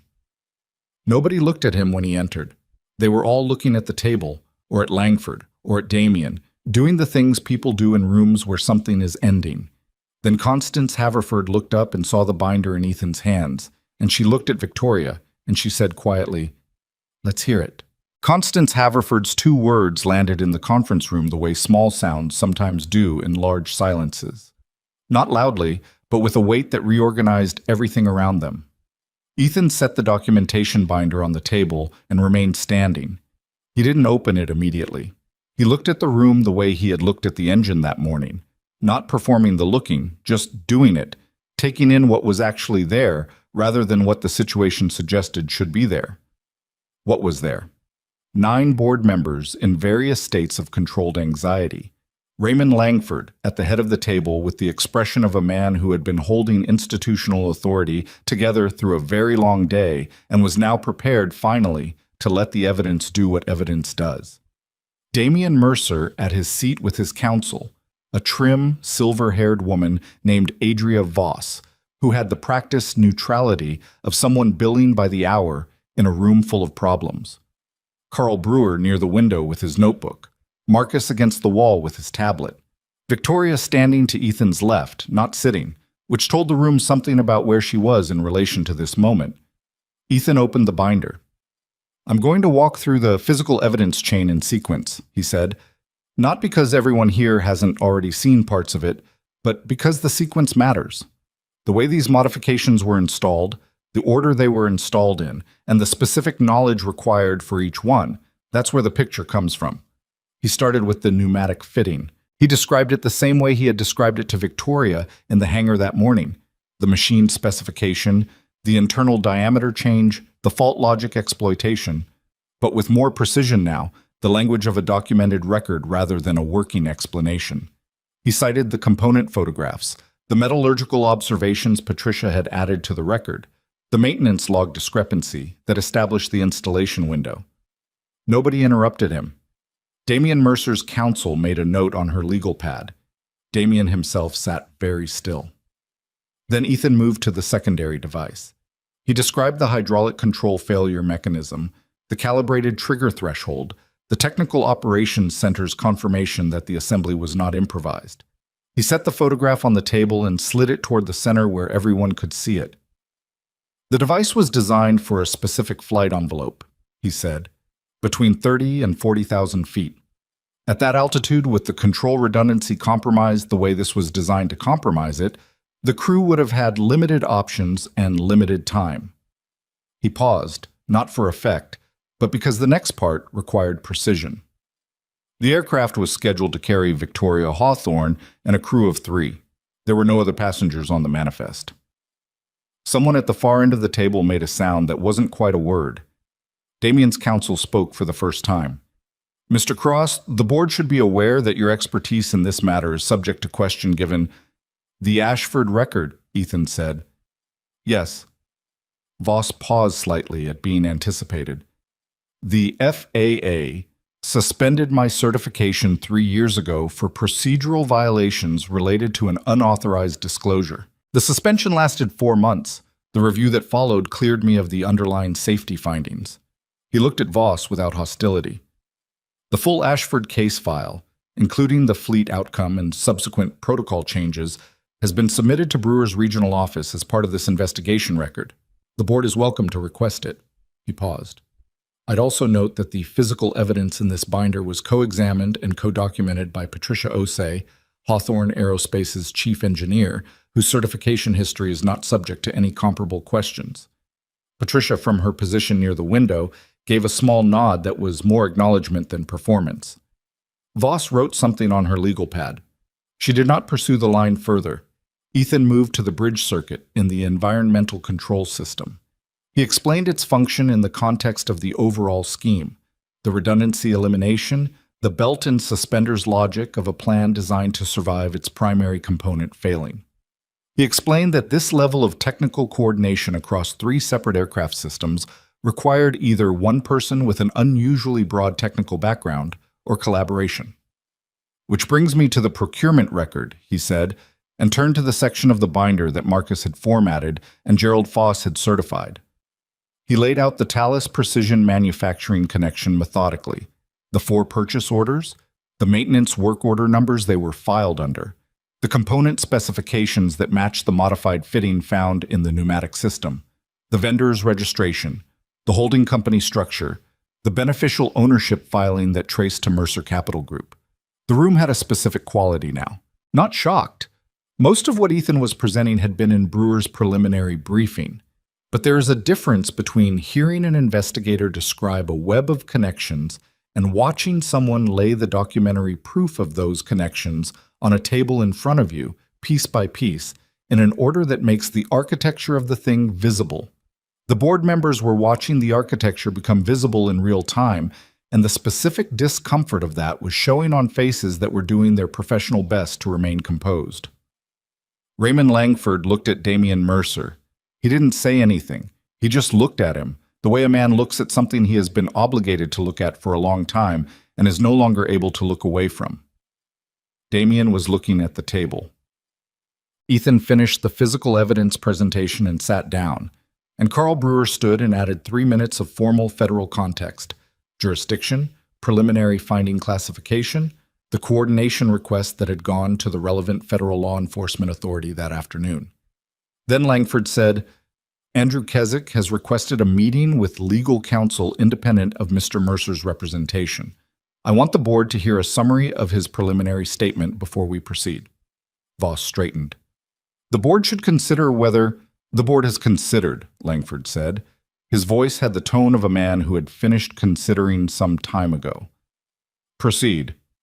The summary of Keswick's statement was read by the board's legal counsel, a careful man named Philip Rourke, who had been on retainer for 11 years and who read with the deliberate, uninflected precision of someone very aware that every word he spoke in this room was going into a record that would be examined by people he hadn't met yet.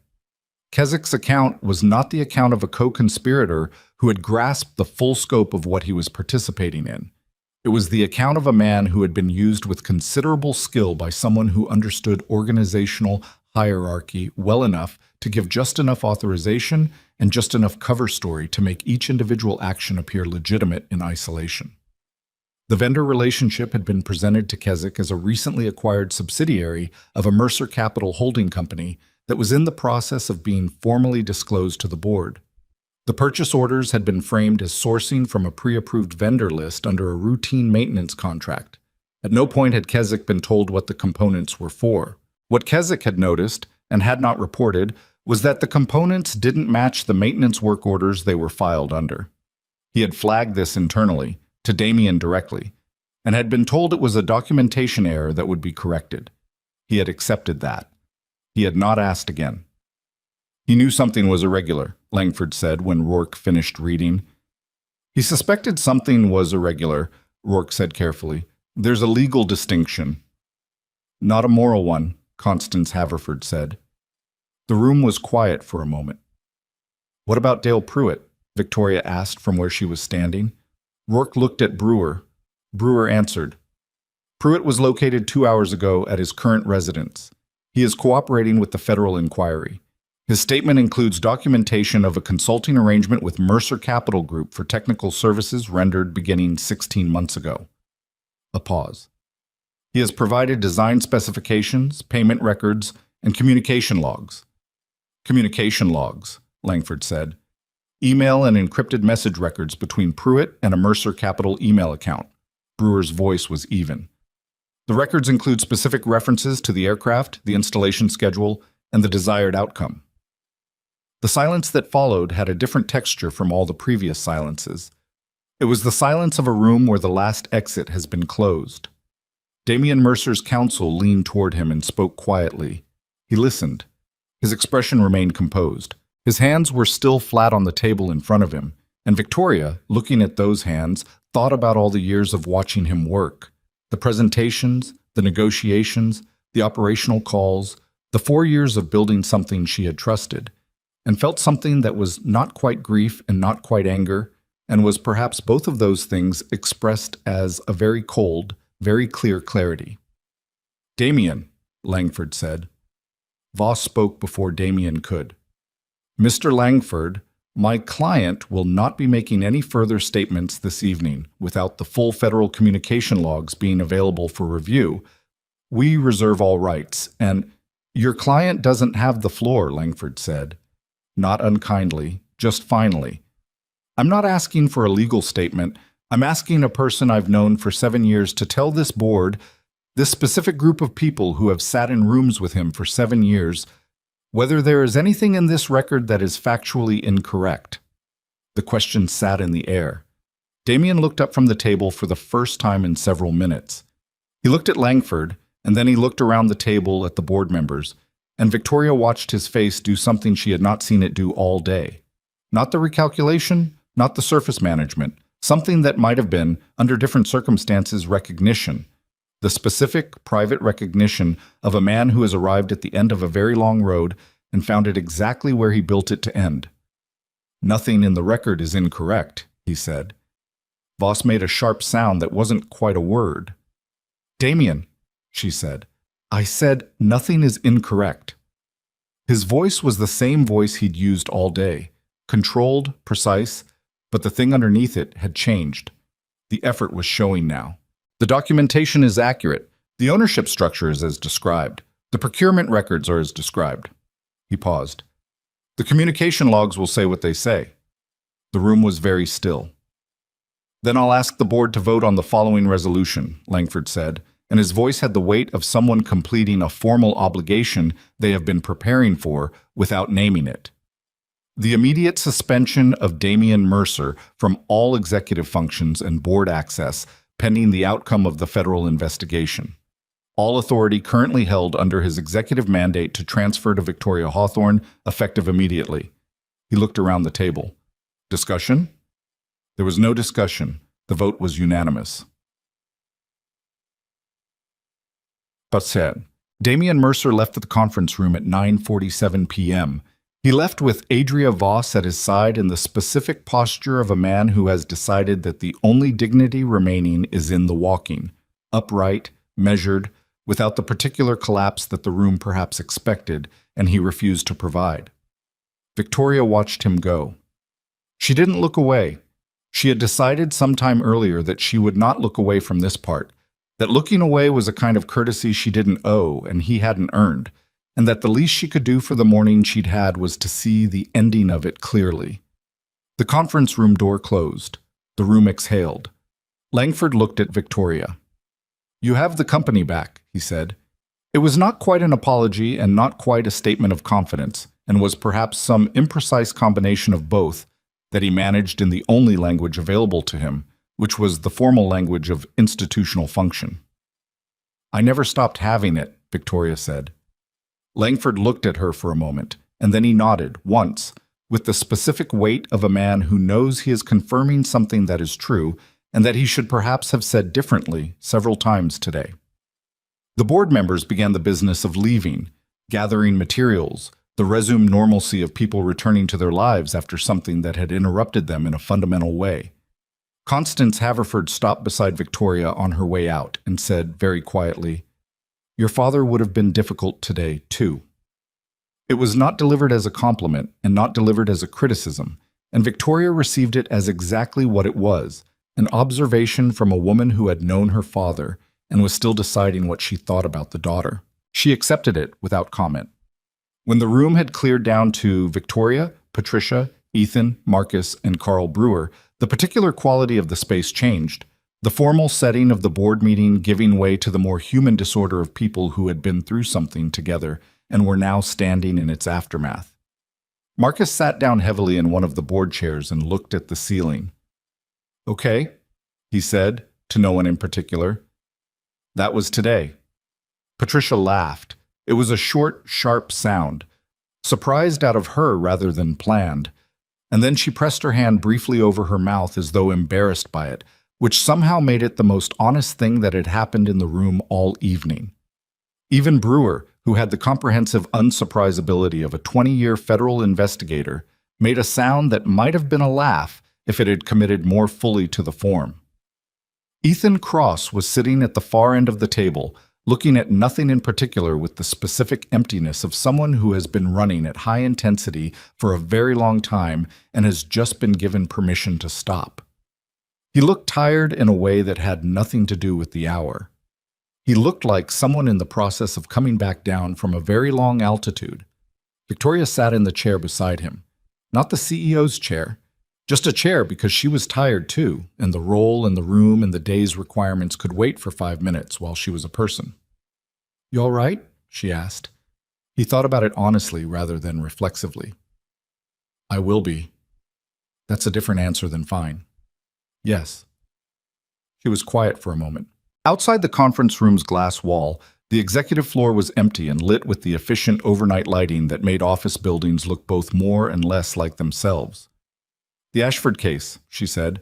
What he did with it tonight, using it in the board email. It was the right move strategically, Ethan said. I'm not saying that charitably. I mean it clinically. It was his best available option, and he used it at the best available moment. Doesn't bother you? It bothers me. A pause. It just doesn't surprise me. People who build what he built, they always have something like that in reserve. something they've identified about you, something with enough surface credibility to create doubt when the moment is right. He'd probably had that ready since he found out I was involved. How long have you known he'd use it? Since Patricia told me she'd found the record in my background check. He looked at the table. If Patricia found it in 40 minutes, Damien found it before noon. Victoria thought about that, about the specific patience required to identify a weapon and carry it all day without deploying it, waiting for exactly the right moment, the moment when maximum damage was possible. I should have seen him sooner, she said, not looking for absolution, just stating something she believed. You saw him when the evidence gave you something to see, Ethan said. That's how it works. The people who are good at this, the Damien Mercers, they're good at being exactly what you need them to be until they don't need to be that anymore. He paused. You can't see through that. You can only respond to what it leaves behind. She sat with that for a moment. It wasn't comforting in the way comfortable things are comforting, but it had the specific weight of being true, which was its own kind of thing. Brewer left at 10:15 with a copy of the full documentation binder and the specific satisfied purposefulness of a federal investigator with enough material to work with. He shook hands with Ethan at the elevator and said, I'll want to speak with you again in the next few days, formally.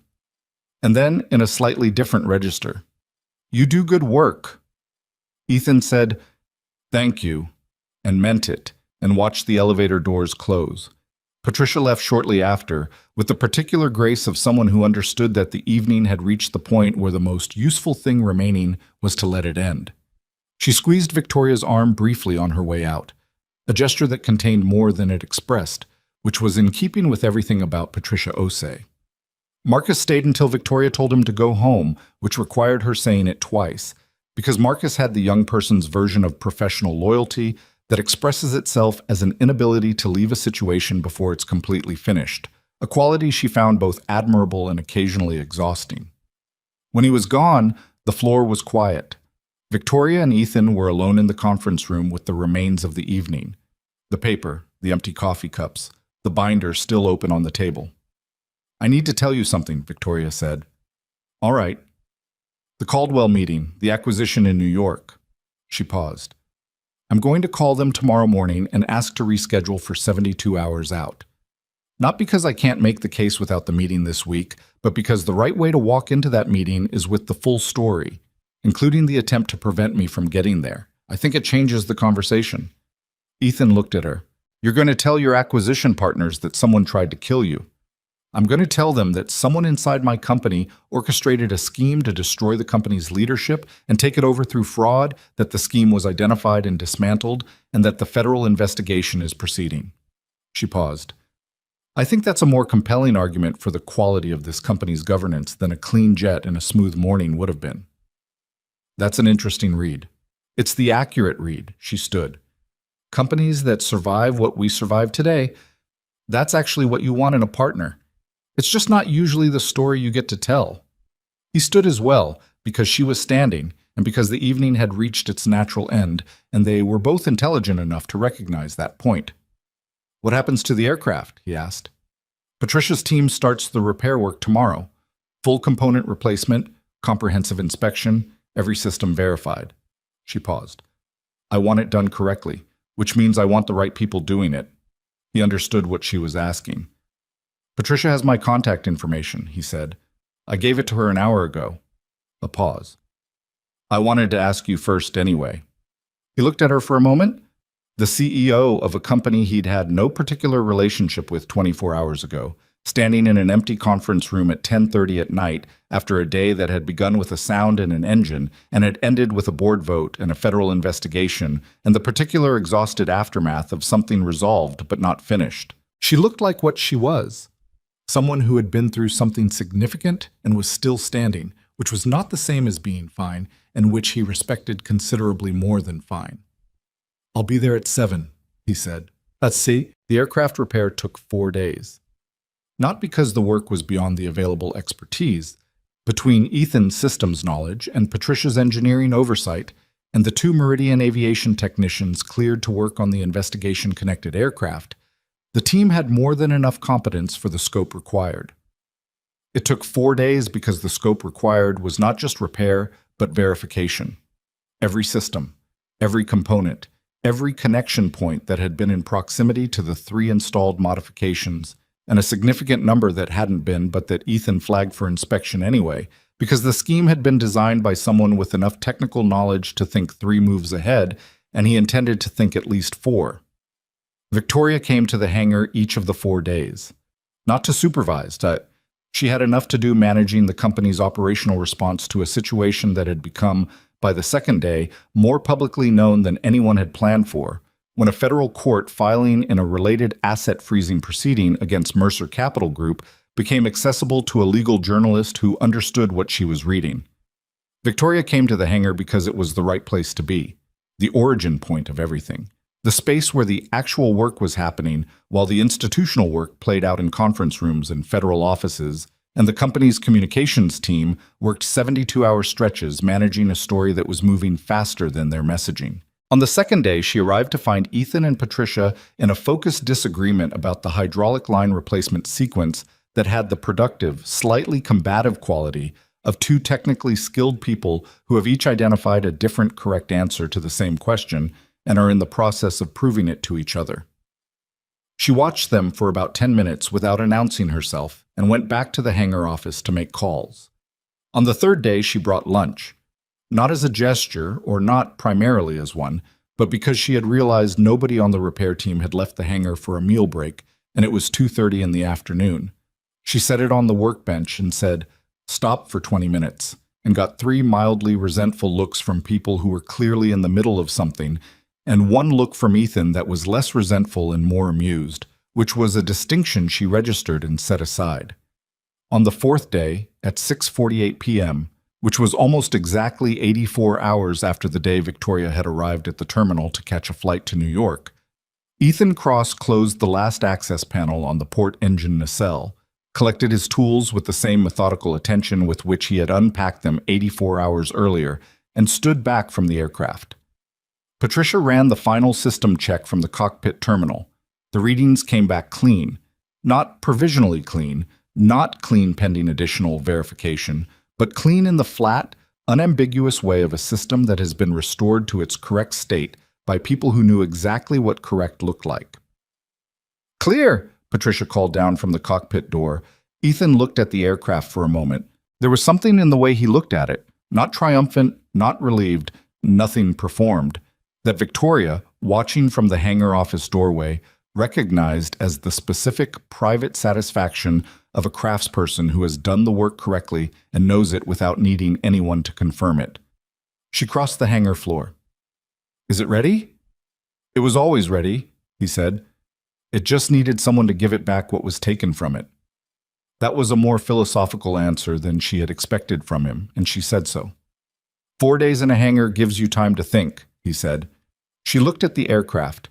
Under the overhead lights, with all its panels closed and its systems clean, and its modified components replaced with verified originals, it looked the way it had always been supposed to look, capable, functional, waiting.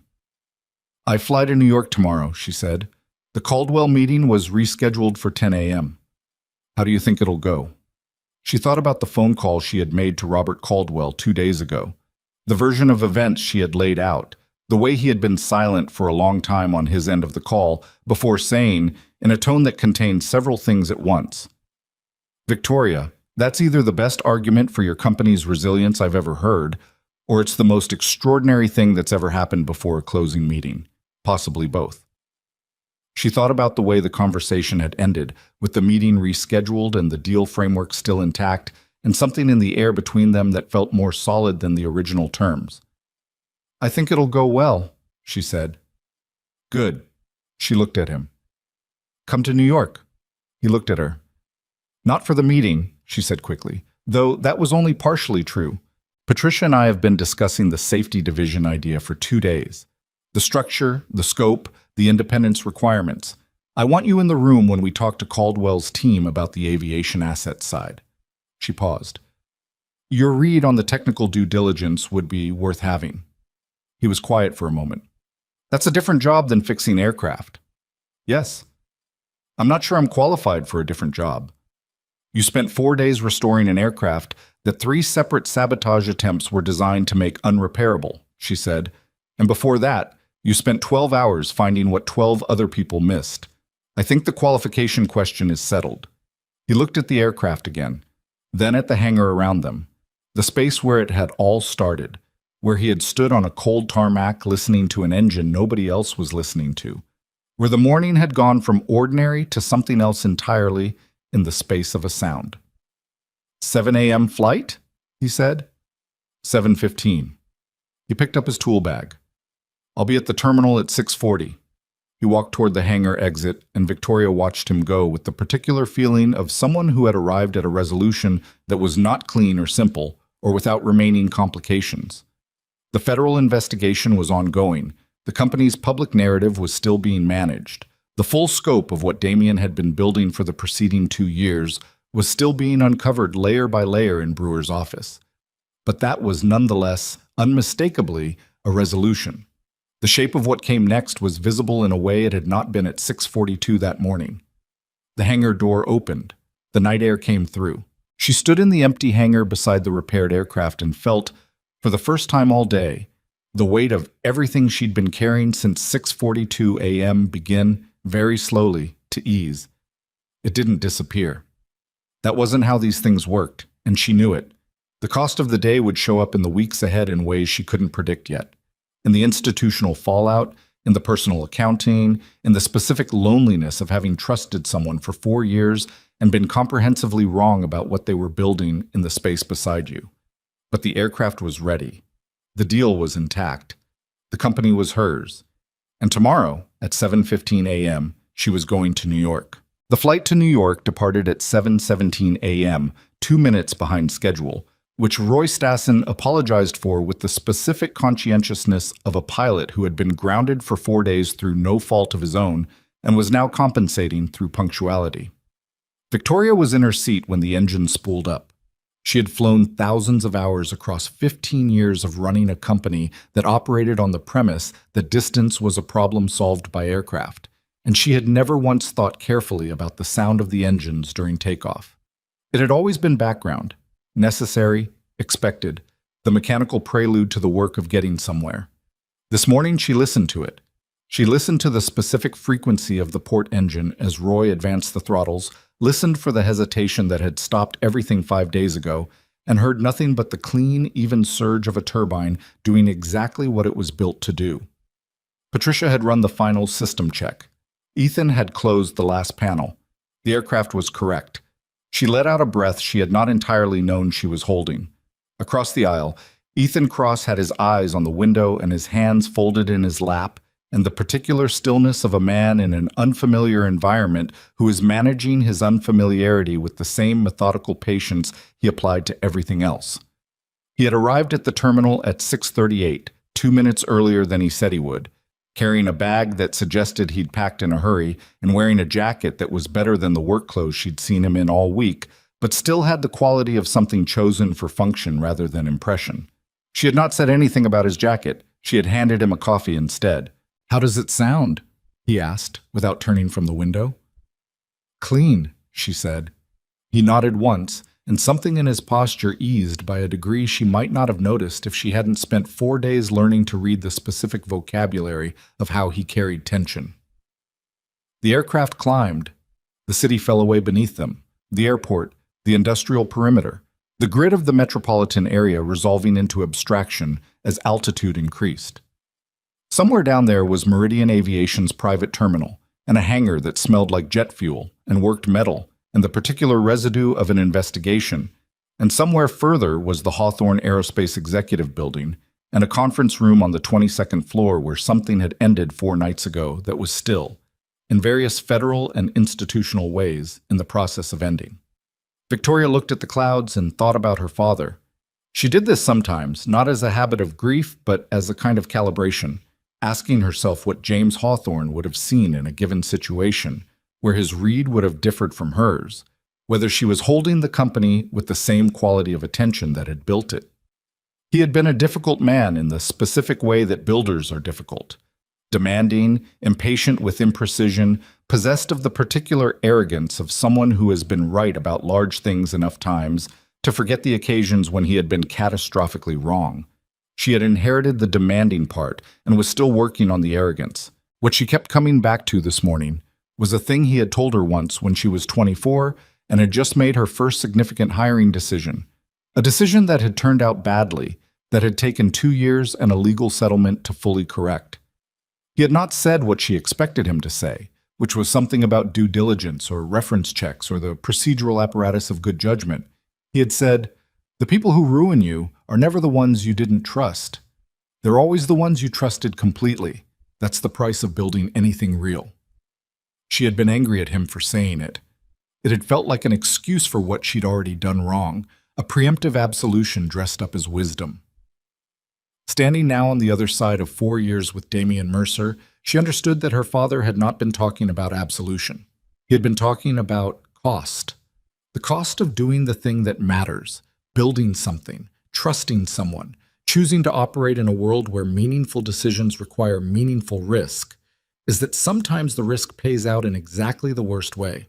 Not because you were careless, because you were engaged enough to be worth betraying. That did not make it less painful. It made it, she thought, a different category of pain than the one she had initially filed it under. The clouds closed beneath the aircraft. New York was 2 hours away. Robert Caldwell was 61 years old, had built Caldwell Aviation Partners from a regional charter operation into a mid-market aerospace investment firm with holdings on 3 continents, and had a reputation for reading people with the same technical precision he applied to financial models.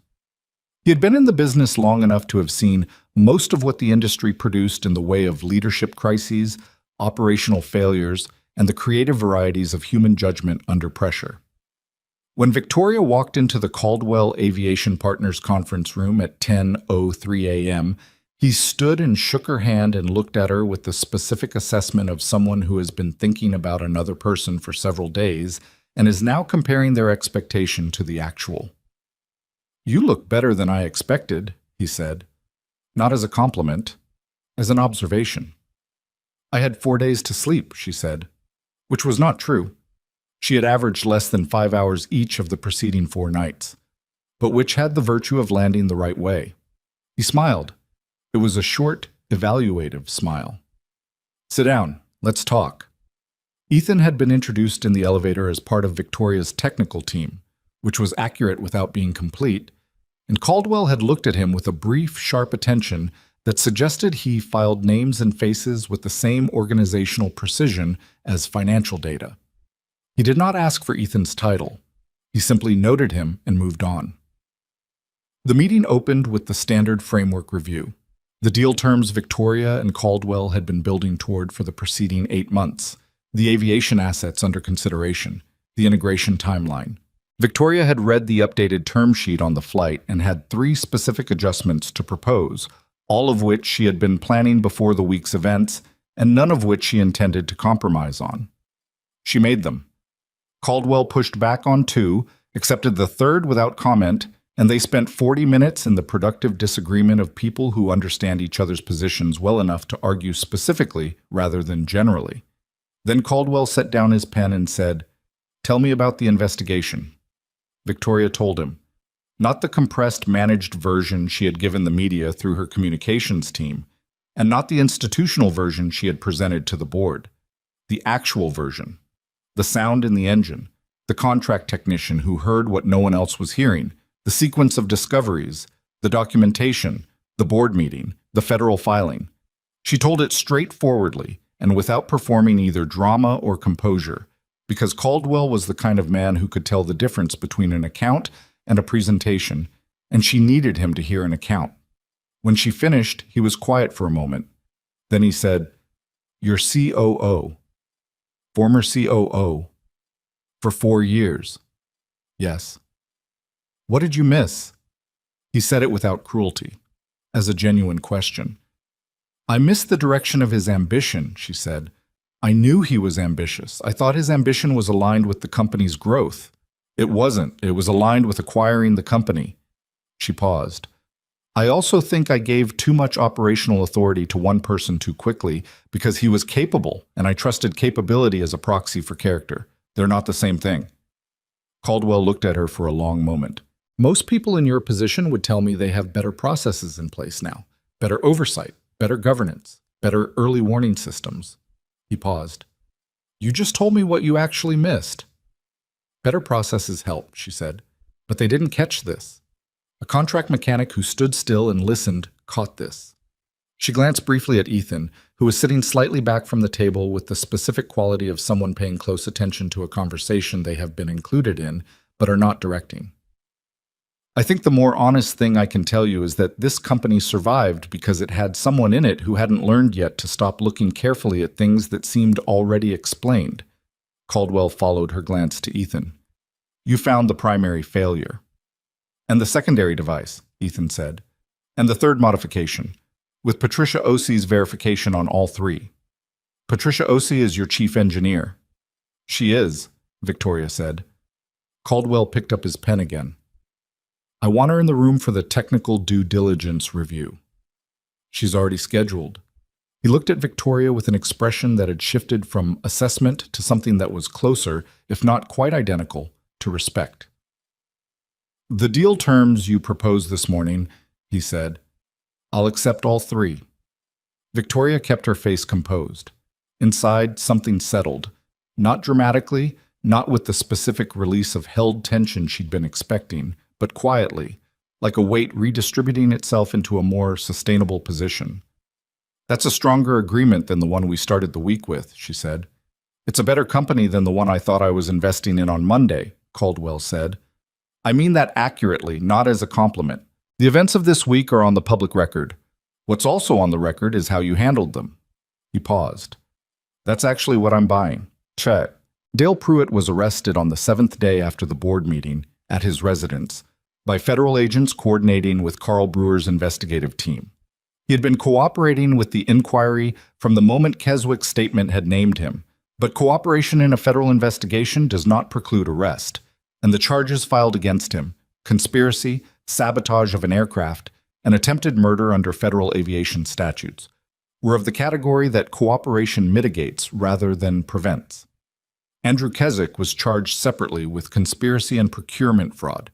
His cooperation agreement was expected to significantly reduce his ultimate exposure, though the legal process would take time that nobody was in a position to predict precisely.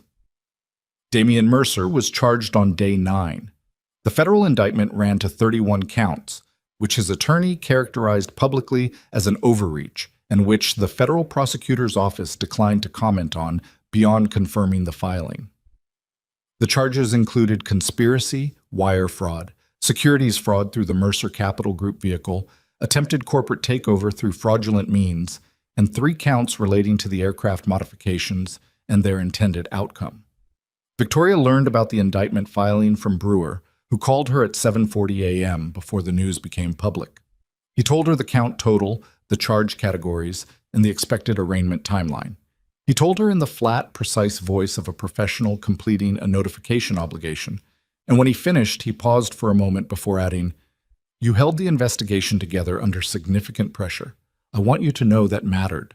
She thanked him. She sat with her coffee and the morning light coming through her office window and thought about Damian Mercer reading a 31-count indictment with the same composed face he had worn through every version of the worst day of both their professional lives, and felt, instead of the satisfaction she had expected to feel, something more complicated and less clean. The specific human weight of a betrayal fully confirmed, which does not feel like winning so much as it feels like finally being allowed to grieve something you knew was gone before you were ready to name it. She gave herself about 10 minutes with that feeling. Then she put it in the category of things she would return to when the immediate work was done, and she went back to work. The Ashford case was reopened formally on day 14. The FAA's Internal Review Office, prompted by Brewer's submission of the full evidentiary record from the Hawthorne investigation and the specific relevance of Ethan's technical findings to his prior certification history, initiated a procedural review of the original suspension. The review was not, as Brewer explained carefully to Ethan, a guarantee of any particular outcome. Federal reviews proceeded at their own pace and through their own logic, and promising outcomes in advance was not something the process allowed. Ethan said he understood. He said it with the specific equanimity of a man who had spent 3 years understanding things he hadn't chosen. He was in the process, at that point, of learning a different kind of work. The aviation safety division that Victoria and Patricia had been sketching in outline since the flight to New York was becoming, slowly and imperfectly, an actual institutional structure, staffing frameworks, operational protocols, the unglamorous bureaucratic apparatus of building something new inside something that already existed. Victoria had given him an office 2 floors below the executive floor, which he had furnished with a desk, a chair, and a whiteboard, and which had the sparse, purposeful quality of a space occupied by someone who was still deciding how permanent it was going to be. Patricia came to his office on day 16 and sat in the chair across from his desk and said, "I need to ask you something, and I need you to answer it honestly." "All right," he said, "the safety division work, the protocols, the inspection standards, the independent structure we're building. Are you doing it because it's the right thing to build, or are you doing it because Victoria asked you to and you don't know how to say no to her yet?" He looked at her. "Is there a meaningful difference at this stage?" "Yes," she said, "because one of those reasons runs out of energy in 6 months when the novelty wears off and the bureaucratic tedium sets in. The other one doesn't." He thought about it honestly. Not the quick answer, the comfortable one, the other one. The one that required sitting with the question long enough to find out what was actually underneath it. "I've been doing this work for 15 years, he said finally. Different forms of it, different contexts. What I've always been trying to do is make it harder for the thing that nearly happened last week to actually happen." He paused. "This is the first time I've had the institutional standing to build something that addresses the problem structurally instead of case by case." He looked at the whiteboard, which had a rough framework diagram for the division's inspection independence protocol sketched in his careful, unhurried notation. "That's not about Victoria." Patricia looked at the whiteboard for a moment. "Good," she said. "Because she's going to be difficult to work for, and you should know that going in." "I already know that." "She has high standards and low patience for imprecision, and she'll change the scope requirements on you twice before the first operational review." "Patricia." "What?" "I worked alongside her for 4 days during an active federal investigation. I know what she's like." Patricia considered this. "Fair enough." She stood. "I want the inspection protocol draft on my desk by Thursday." "It'll be there Wednesday." She stopped at the door. There was a pause, the specific pause of something being decided. "For what it's worth," she said, "the Ashford Review is going to clear you. The evidentiary record from this investigation makes the original suspension look like exactly what it was." She didn't say it to comfort him. She said it as a technical finding, with the same precision she brought to everything. "I looked at the full case file." He nodded. "Thank you for telling me." She left. He turned back to the whiteboard and picked up the marker and went back to work. Chat. The FAA review cleared Ethan Cross on day 23. The formal finding, issued by the FAA's Internal Review Office in language that was administrative rather than dramatic, stated that the original certification suspension had been predicated on procedural findings that, when reviewed in the context of the subsequent fleet outcome and the recently surfaced Hawthorne Aerospace investigation materials, did not support the initial characterization of professional misconduct. The suspension was reclassified as a procedural finding with no ongoing effect on certification standing. The record was amended accordingly. Brewer called him at 8:47 a.m. with the finding, which told Ethan that Brewer had been watching for it and had called the moment it came through, which was a thing he registered and did not comment on. "Congratulations," Brewer said. "For what it's worth, I don't think you needed the formal paper, but I know the paper matters." "It matters," Ethan said. "Thank you." He sat in his sparse office for a while after the call and looked at the whiteboard and the window and the morning light, and did not call anyone immediately because there was a particular kind of news that needs to be held privately for a few minutes before it gets shared. Not because it is too fragile for sharing, but because you need to locate exactly what it means to you before you let someone else's reaction begin to define it.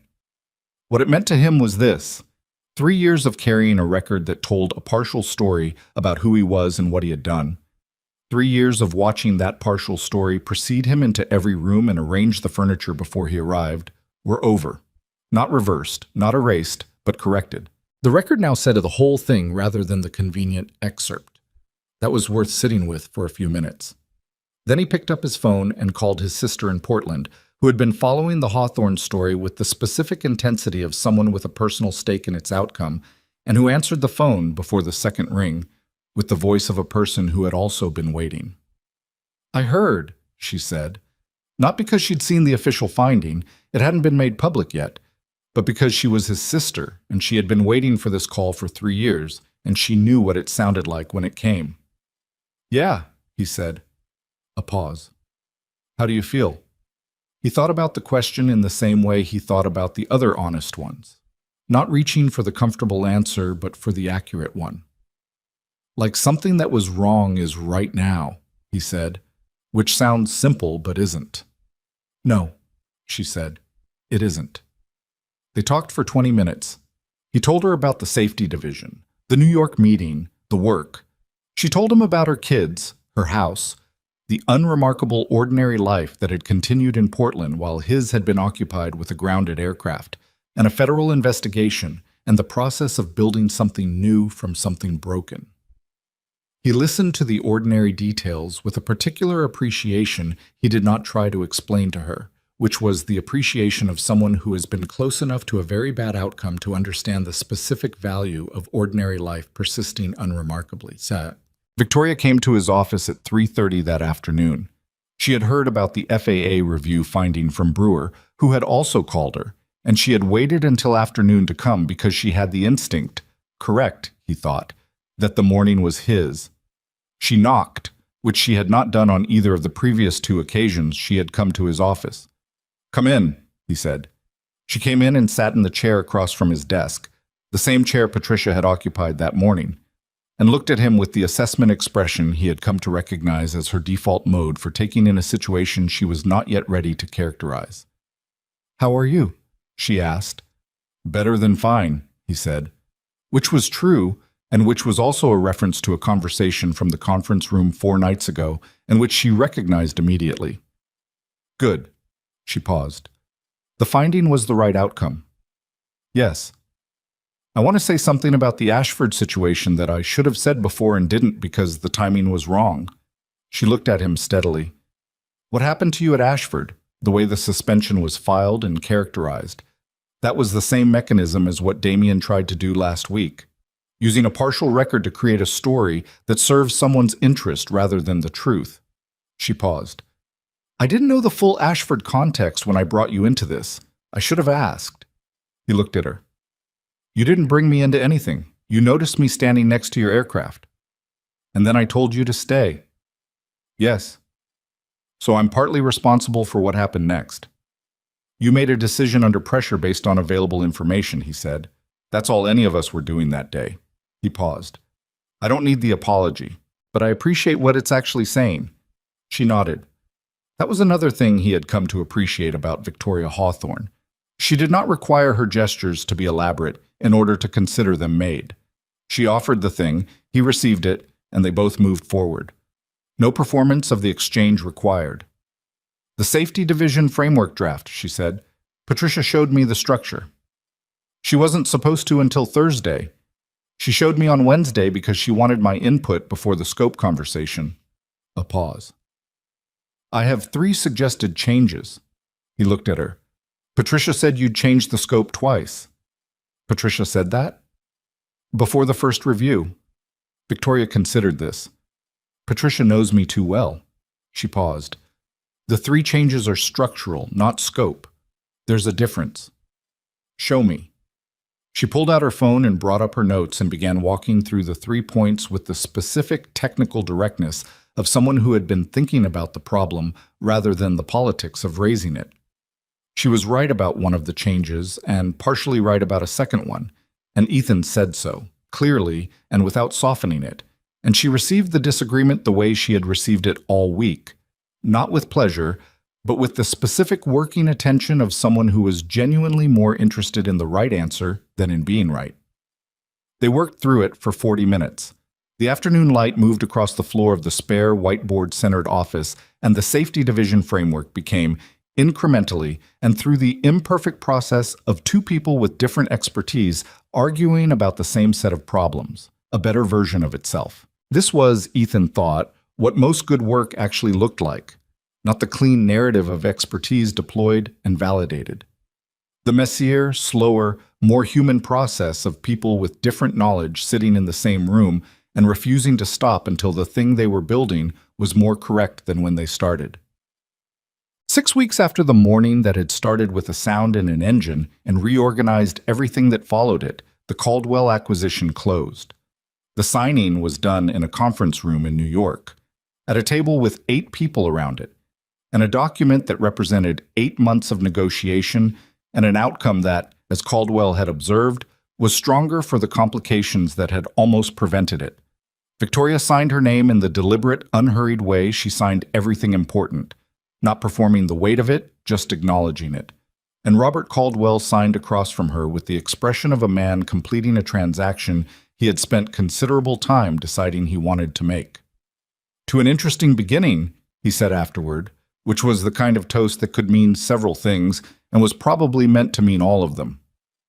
"To an honest one," Victoria said. She flew back that evening. The aircraft performed exactly as it should, which was the correct outcome in which she had stopped needing to consciously remind herself to expect. The evening she returned, she drove to the hangar. Not for any operational reason. The company was running, the division was building, the investigation was proceeding through its institutional channels in the hands of people qualified to see it to its end. There was nothing at Meridian Aviation's private terminal that required Victoria Hawthorne at 8:30 on a Thursday evening. She went anyway. Sometimes the place where something happened is the right place to think about what it means. Ethan was there. She was not surprised exactly, though she had not told him she was coming. He was at the workbench near the port engine, not working, not with tools or documentation or any of the apparatus of repair and investigation. Just sitting on the equipment step in the quiet hangar, with the aircraft behind him under the overhead lights, doing the thing she had first noticed him doing on a cold tarmac 6 weeks ago. Listening. She came to stand a few feet away and listened with him for a moment. The hangar at night had its own specific sound. The climate system, the minute structural movements of a large metal building, the distant airport frequencies filtering through the walls. Under it, from the aircraft, the specific settled silence of systems at rest. Clean, correct. "You still check it," she said. "Habit," he said, "and because it's worth checking." She sat on the adjacent equipment step. The hangar was the same space it had been 6 weeks ago, same dimensions, same light, same smell of aviation fuel and worked metal, and was also, in the specific way that spaces are changed by what happens in them, irrevocably different. "I've been thinking about something you said," she told him, in the conference room that night, after the board vote, about the Damian Mercers, the people who are good at being what you need them to be. "What about it?" "You said you can't see through it. You can only respond to what it leaves behind." She paused. "I've been deciding whether I agree with that." "Do you?" "Partly." She thought about it. "I think the harder thing, the thing I actually missed, isn't about seeing through someone. It's about what you stop asking when you trust someone. Not because you're careless, because trust, by definition, is the thing that stops you from asking." She paused. "I stopped asking Damien the right questions 3 years ago, maybe earlier because I trusted him. And trust made the questions feel like suspicion, which felt like a failure of judgment." A pause. "But maybe the questions aren't suspicion. Maybe they're just attention." Ethan was quiet for a moment. "The same attention you pay to the engine." "Yes." "You don't stop listening to an engine because you trusted it yesterday," he said. "You listen to it every time because yesterday's condition is not today's condition." She looked at the aircraft. "That's either a very good principle for aviation maintenance or a very depressing principle for human relationships." "It doesn't have to be depressing," he said. "Paying attention to something isn't an insult to it. It's the opposite." She sat with that. Outside the hangar, the airport's evening sounds continued. The frequency of a world in normal operation, aircraft arriving and departing, the ordinary business of people going places they needed to go. The most ordinary thing in the world, and underneath it, always the specific patient miracle of engineered systems doing what they were built to do because someone, somewhere, was paying careful enough attention to maintain them correctly. There are things in life that fail quietly, that send out signals for a long time before anyone hears them. In machines, in companies, in the slow erosion of trust between people who stopped asking each other the honest questions.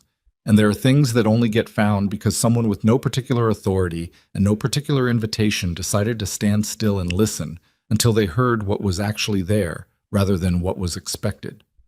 Ethan Cross had stood on a cold tarmac and heard the difference between a broken engine and a betrayed one and everything that had followed: the investigation, the federal charges, the safety division, the amended record, the stronger deal, had grown from that one act of patient, unglamorous attention.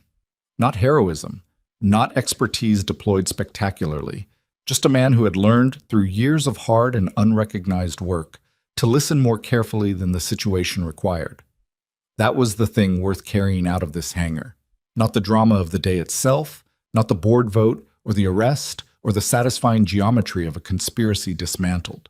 The thing worth carrying was simpler and less cinematic and considerably harder to replicate. The understanding that the most important work is often done by the person nobody was watching, in the moment nobody thought was significant, listening for something everyone else had already decided they understood. Victoria stood. "I should let you get home." Ethan stood as well. "How did the signing go?" "Clean." She paused. Caldwell asked about the safety division. "He wants a briefing when the framework is final." "Patricia's draft is ready. She told me Wednesday." A pause. "She also told me you said I'd changed the scope twice." "She wasn't supposed to tell you that." "Patricia tells me things she thinks I need to hear regardless of whether she's supposed to." Victoria pulled her coat tighter against the hangar's ambient chill. "She's usually right." He picked up his jacket from the workbench. "Is that quality more useful or more exhausting?" "Alternately both," she said, "which is also how I'd describe this job." They walked toward the hangar door together. The overhead lights threw long shadows across the polished floor. The aircraft behind them sat in its correct, repaired silence. All its systems in order, all its modifications removed, all its components original and verified and ready for whatever came next. At the door, Victoria stopped and looked back at it once. She did not do this often. Look back.